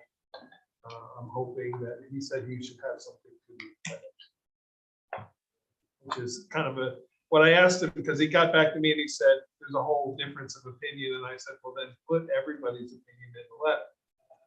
Which is, you got 7 members, say 2 people thought this, 3 people thought this. And he did outline a fee schedule but he didn't really put numbers in there yet. So he's working on that. It's a little more detailed letter than just this. And I did remind him that it's our choice. The fee schedule, that we went to them sort of as a courtesy for opinion, because he said to me, he said, this is getting crazy. And I said, well, you can say that to us, that there's such a difference of opinion that we don't have an opinion, and so It might be better to handle it in the budget process, honestly. well, and in a way we kind of did, but we need to probably do something for 2022. We put the building department on hold while we resolve this other stuff, but we're eventually going to resolve that and move forward with new prices. We did set the escrow fees, Right. which is now for all applications. And that's even okay, but I'm just concerned of how quickly they're getting burned up. And the answer from the planner to me was, well, you should raise the initial amount of your escrow fee, but most people are already paying $6,000 to ask somebody for a $10,000 check. The for an planner is in the application. same consultant that's charging us $130 an hour. That's what I'm trying to. Yeah, I so, personally think that until we find out more about potentially changing this planner position or maybe finding a different consultant at that rate per hour, like if we've used them for 14 years, maybe it would be worth obviously seeing about potentially making a planner position for the town, seeing what that costs, and then that would allow us to charge a higher rate. Yeah. But without seeing an alternative, I don't think if nothing's changing that they do besides the bulk of what's going into the planning board, or how many applications there are, I think that we should. I'm inclined to keep the fees where they are for the Yeah, moment. Yeah, that's what I'm Yeah, saying. that's what I'm saying. That's Keep what them I where they was are trying for to the say moment by until we saying- can make an educated decision on Yeah. it based on what our options are, That's- whether it's finding a new consultant or hiring a planner that is coming in. Yeah, Because I that's think what I our was trying to fees, say. I think our fees are fair right now. Could they be a little higher? Sure. But the question is pretty much, and I'm very cognizant of, we're paying for 1 hour of Mary Lou's time. So there are applications that don't even cost us, but she's not doing an hour on every application at that. So. And she lovingly charges us 1/10 of an hour, so. We're paying for her time at the meetings because it's important to have her at the meetings because she helps resolve potential litigation down the road. And, if the board decides to do something, they don't think, oh, well, we got to check that with Mary Lou. We'll come back to you next meeting. They can check with her because she's sitting right there. I'm willing to pay more as a town than we're bringing in, but it's still got to be somewhat balanced. Yeah, absolutely. Yeah. But I'm saying balancing, if someone's getting charged us $130 an hour, not saying that profession is So I think- worse at an hour, but if we can find someone that would charge us in a 10th or a quarter of an hour instead, that does just as efficient work, instead of hiring a planner and putting that on the general fund, we should see what options are there first. Agreed. Yeah, Try to that's what I raise was any saying. scale. That's my comment about maybe this discussion is better suited to a budget process discussion. That's what I Yeah. meant. Yeah. That it's new. I just don't want to put it can't- off until But- next Yeah. Yeah, year's budget. But we wanna adopt, because we didn't adopt the fees. We want to. No, yeah. Yeah. And if we decide to hire a planner, we can pull the balance of the year out of fund balance if we have to. There's ways to do it. I don't want to wait till next year. If we decide we're going to move forward with the process of a planner, I don't think I want to wait till 2023 to do that. I think I'd rather look to it now and, No. you know me, I can squeeze some money here and there out of the budget and move it around and make it work. So, Yeah, but I think we try to make it to this. Okay. Responsible. so just so I'm going to explore the idea of a planner. We're going to leave the fees where they are for the moment. And we're going to have a little more conversation with our consultant to see if we can work on billing in smaller increments of time. I'd like to see a breakdown. Yeah, Yeah, I would also like to see a breakdown. I would appreciate that. I can get you the dollar amount because that's a spreadsheet that we have easily attainable, but That's fine. anything beyond that. Good night, Frank. Thank you. Thank you. Okay, the next was a request, and full disclosure, it came to me as a Facebook message. So I cut and pasted it into an email, which is why it's an email from myself to myself. This person has been helping out with the DEC's amphibian migration road crossing project that happens every year in April, late March and early April. And they have been going out on their own road because they live in a place where there's a wetland on one side and a pond on the other. And there appears to be a lot of amphibians crossing that area. The DEC actually has, there's a link. She sent me a link and I should have put it into this email from the DEC about this whole program. She's asking to close a portion of Poodle Hole Road on those 1 or 2 nights when for some reason the amphibians choose to cross at a very specific time. I'm sure it has something to do with dynamics. I'm certain of that. So she's asking to close a section of Poodle Hole Road. It's a very small section, but given that Poodle Hole is a through road, it would create 2 dead-end roads. Because obviously we would have to totally close it for people driving through that portion for this period of time. She's asking about the possibility of it. I wanted to bounce it off the board. I haven't spoken with Jeff about it at all. I want to hear what Jeff. Yeah. On the one hand, so I have a similar thing, and every year I go out and I try to save the amphibians. Yeah. And then at night when I'm sleeping, I can hear people hitting them. You can hear it, and it always upsets me so much. And it's only like 1 day. Yeah. But I also wouldn't want to, I mean, obviously, emergency service vehicles. and Well, all that would be but- different. They would be allowed to go. We would not stop an emergency service vehicle from going through, but we would have to. But I would want to hear what the highway superintendent Okay. thinks first. I was fortunate enough last year to be at the beach when it was sea turtle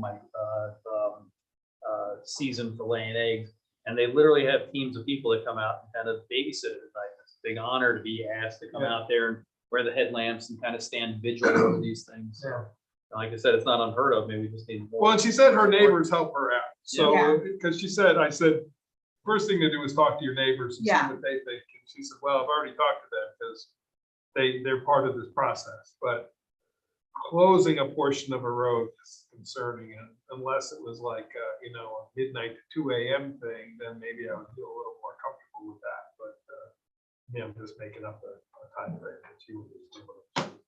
Yeah. Let me- Specific time, and a little more detail. Well, here she But, says yeah, she went out She around said 10 10, p.m.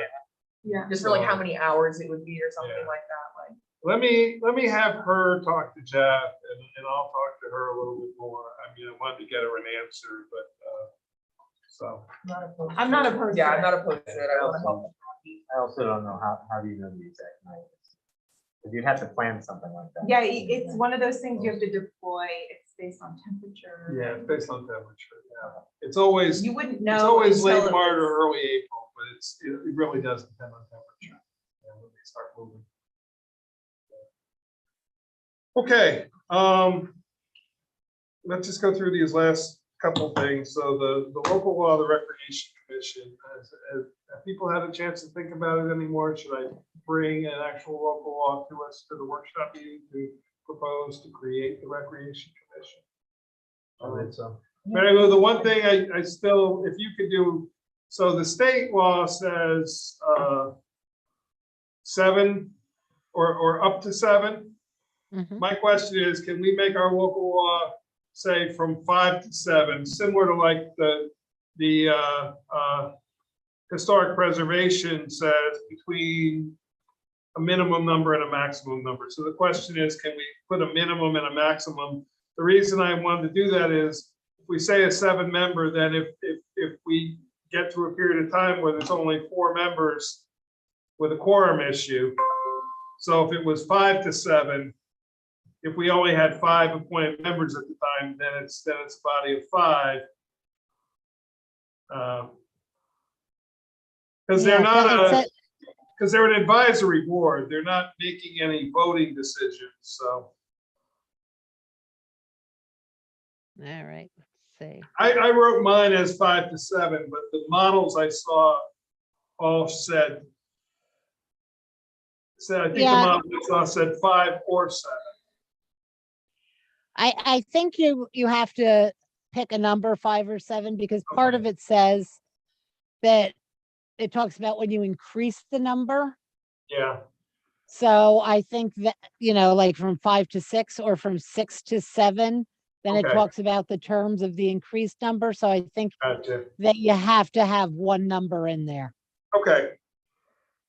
Does the board feel comfortable? I mean, right now, I think we have 5 members. You know how many we have on the rec there, Kate?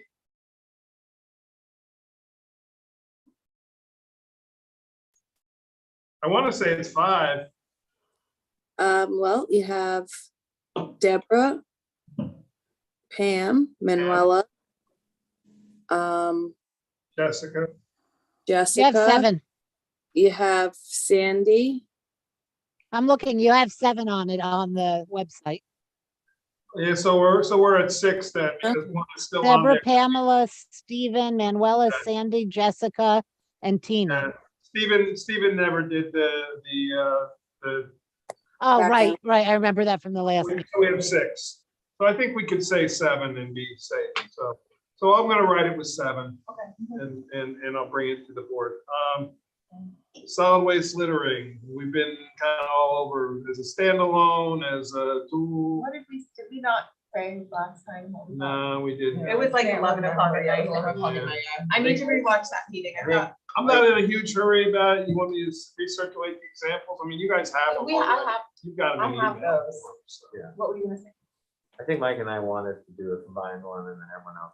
Maybe we should do the second Yeah, one. I'm just think waiting. the combined works better, but I, I have to read through them. yeah. Tell you what, why don't you read through them again? We'll talk about it at the workshop, but we'll decide one way or the Yeah, other. let's which decide we one go. way or the other at the workshop. Okay, fair enough. Erin, I'm gonna turn the Climate Smart Community Program over to you, and she just brought a copy of the resolution that we adopted. Yeah, this should just be real quick. Basically, I circulated, this came up at our last meeting, the meeting before, that we established the Climate Smart Community Task Force, but we have not populated it.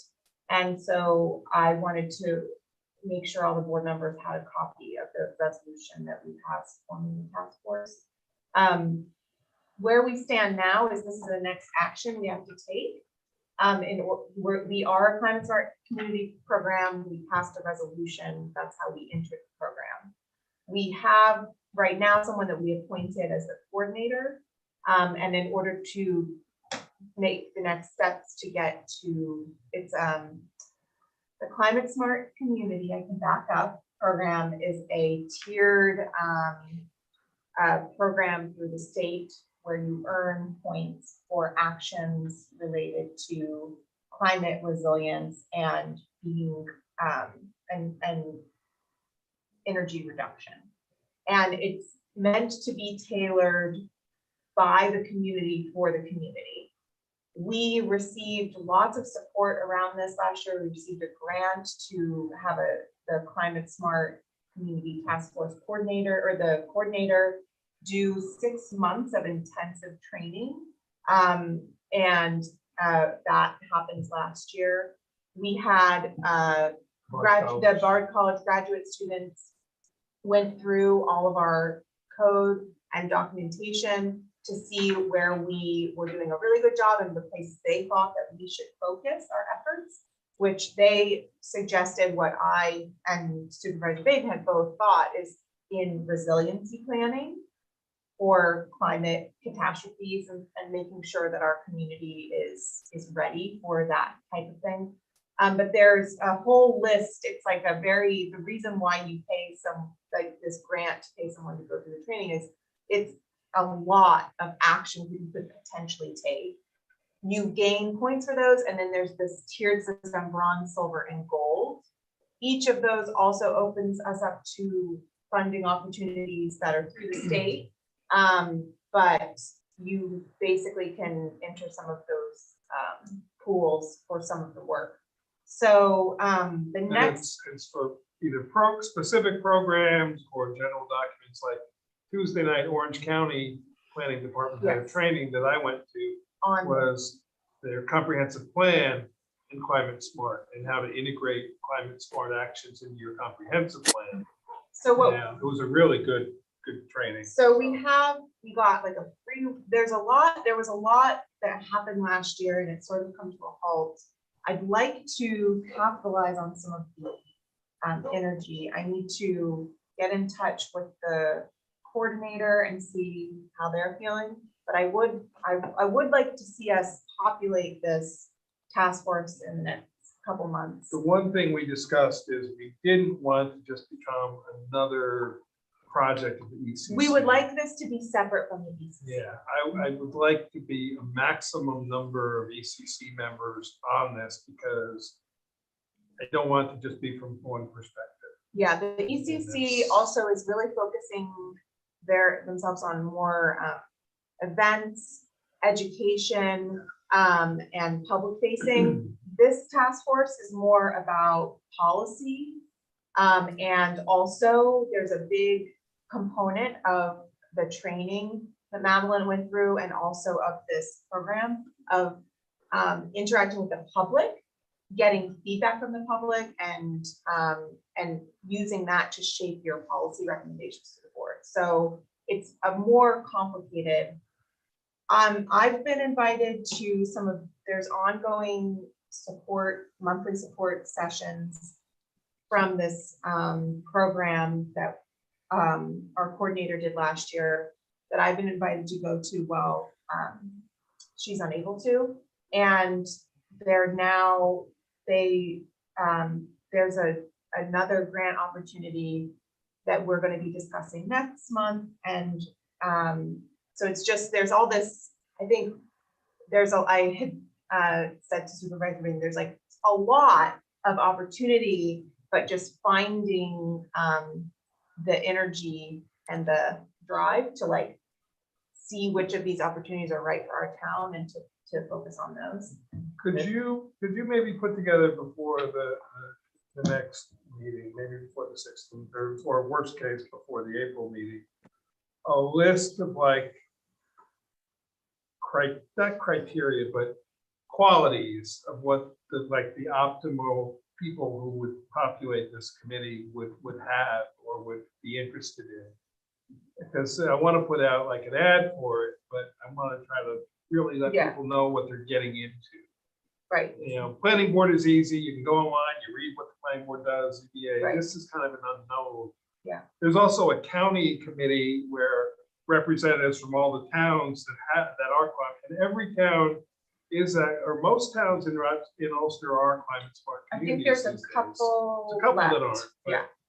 almost everybody's taken the pledge, but it's reaching the next level, the bronze level, the silver level, the gold level is like, And we are also, the analysis that was done, we're actually 80% to bronze, just because our, and you get a lot of credit for this, Mike, but the way the laws that have been passed and the way our code is written and the way some of our zoning is written already gives us, we have achieved those points. We just need to create the task force and get the people working.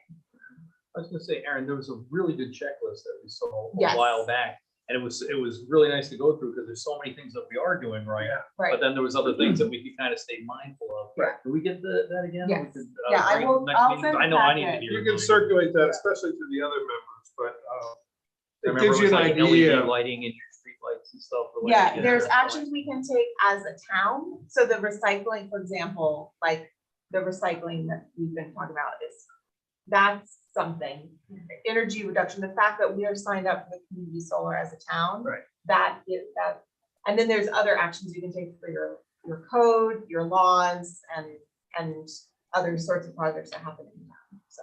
Like if you got an EV vehicle, Yes. you know, you got points and stuff like that. And, you know, while again, I think for me, it was just being cognizant that those are things that are a good idea. So as we're looking at all these things that are coming in, we're just always reminded that that's there. Right. Okay, well, yeah, thank you for sort of bringing it back too, because it kind of died out over the summer. We did that work with Bard, which was really good, and I I'll got, send, I have the link. you have the link, yeah, it was, the report was out online, but I think there's still a link to it that's still working. Yeah. What was it? There was 3 students. from Three, Bard and- yeah, there were 6 graduate students. 3 did, and Europa McGovern from the Department of Planning sort of initiated it. And we took it, and the town of Ulster did, but not the town itself. It was a citizen environmental group that utilized their services. We were the only municipality, and they came and they met with us. I probably met with them, I bet 30 hours. And they reviewed all our documents, and it was essentially it's a graduate level program, and it was their project. And it was fun working with them because they were so nervous because they'd never done anything like that before. One of the ones, the one kid who was not kid, the one young man who was local, actually used me as a job rep. Oh, really? And I was happy to give him a good recommendation. So anyway, they put a lot of work into it and did a really great job of analyzing our stuff. And like I said to the board, this is free consultant work. I mean, admittedly, it's graduate level, but they did really. How many hours do you think we put in on that? Well, I know like I said, I met them at least 30 hours. We Right. probably met 8 or 9 or 10 times, and most of the meetings were 2 or 3 hours. They even came over on their own and walked the rail trail Right. by themselves, just to get a feel for the town. So, anyway, let's move on to the last thing, the Clean Energy Committee. This was the thing that Judith had suggested. Yeah, so this is a little bit different. They call them CSC and CEC, but the Clean Energy Community Program is a little different. It's basically there are liaisons, I guess, I forget what they call them in this program, that are sort of deployed in all the different counties that assist the town with transitioning to clean energy. So both in municipal use and then also just thinking about like the mandate to switch over to clean energies by, I don't remember the year that we're supposed to do that by in New York State, but there's also grant funding available, but it is different. It's not the same. It's not the same type of benchmarking program. So we have someone on the ECC that got training in this, and I think would like to be I think we need to see maybe if we need to do a resolution or something, but would like to help make some of the advisements to the town. Can you follow up with that? Yeah. I know one of the things that sort of was discussed once before is this person is certified to do an energy audit Yes. of town buildings, and to do an energy audit, and some of them are simple no-brainer kind of things, and others Yes. a little more complicated. But And this, so they do work in tandem. So there is, I think we do have, I can't remember the name again, but there's a company that all the towns that were in the grant that we got to support us with the climate smart community. We also got a subscription to access to a company that can help us do the audit. yes, So we just need someone to do it. okay. Well, if you So I'll can follow up. and just see what next steps would be. Yeah. She sort of brought this to me right before our last meeting, and it was like right at the 11th hour, and I said, okay, we'll talk about Yeah. it. But, so. But we do get points. They work together. They're just like different programs. And especially with cost of energy, anything we can save anywhere. Believe me. Remember last year how we had to add a little bit to our fuel, gasoline. We're gonna have to bills? do that. Looking at the budget, we're gonna be out by probably June. Yeah. So. And the whole more thing. Thank you, guys. A lot of stuff tonight, but good meeting. Not too bad. Memoriam. Yes. I'd like to adjourn the meeting in honor of these local residents who have passed since the last meeting. John Stensland, Donald Churchill, I'm going to add, it's just recent. Sonny Terwilliger, Jocelyn Plummer, and we continue to think about all suffering worldwide with the COVID-19 virus, and as we said earlier. With that, someone want to make a motion to Motion to adjourn? adjourn. Yeah. I'll second. Okay, all in favor? Aye. Thank you, everybody. Night, everybody. Thanks, Meeting. Very nice. Turn this way. Oh, yeah. Good night, guys.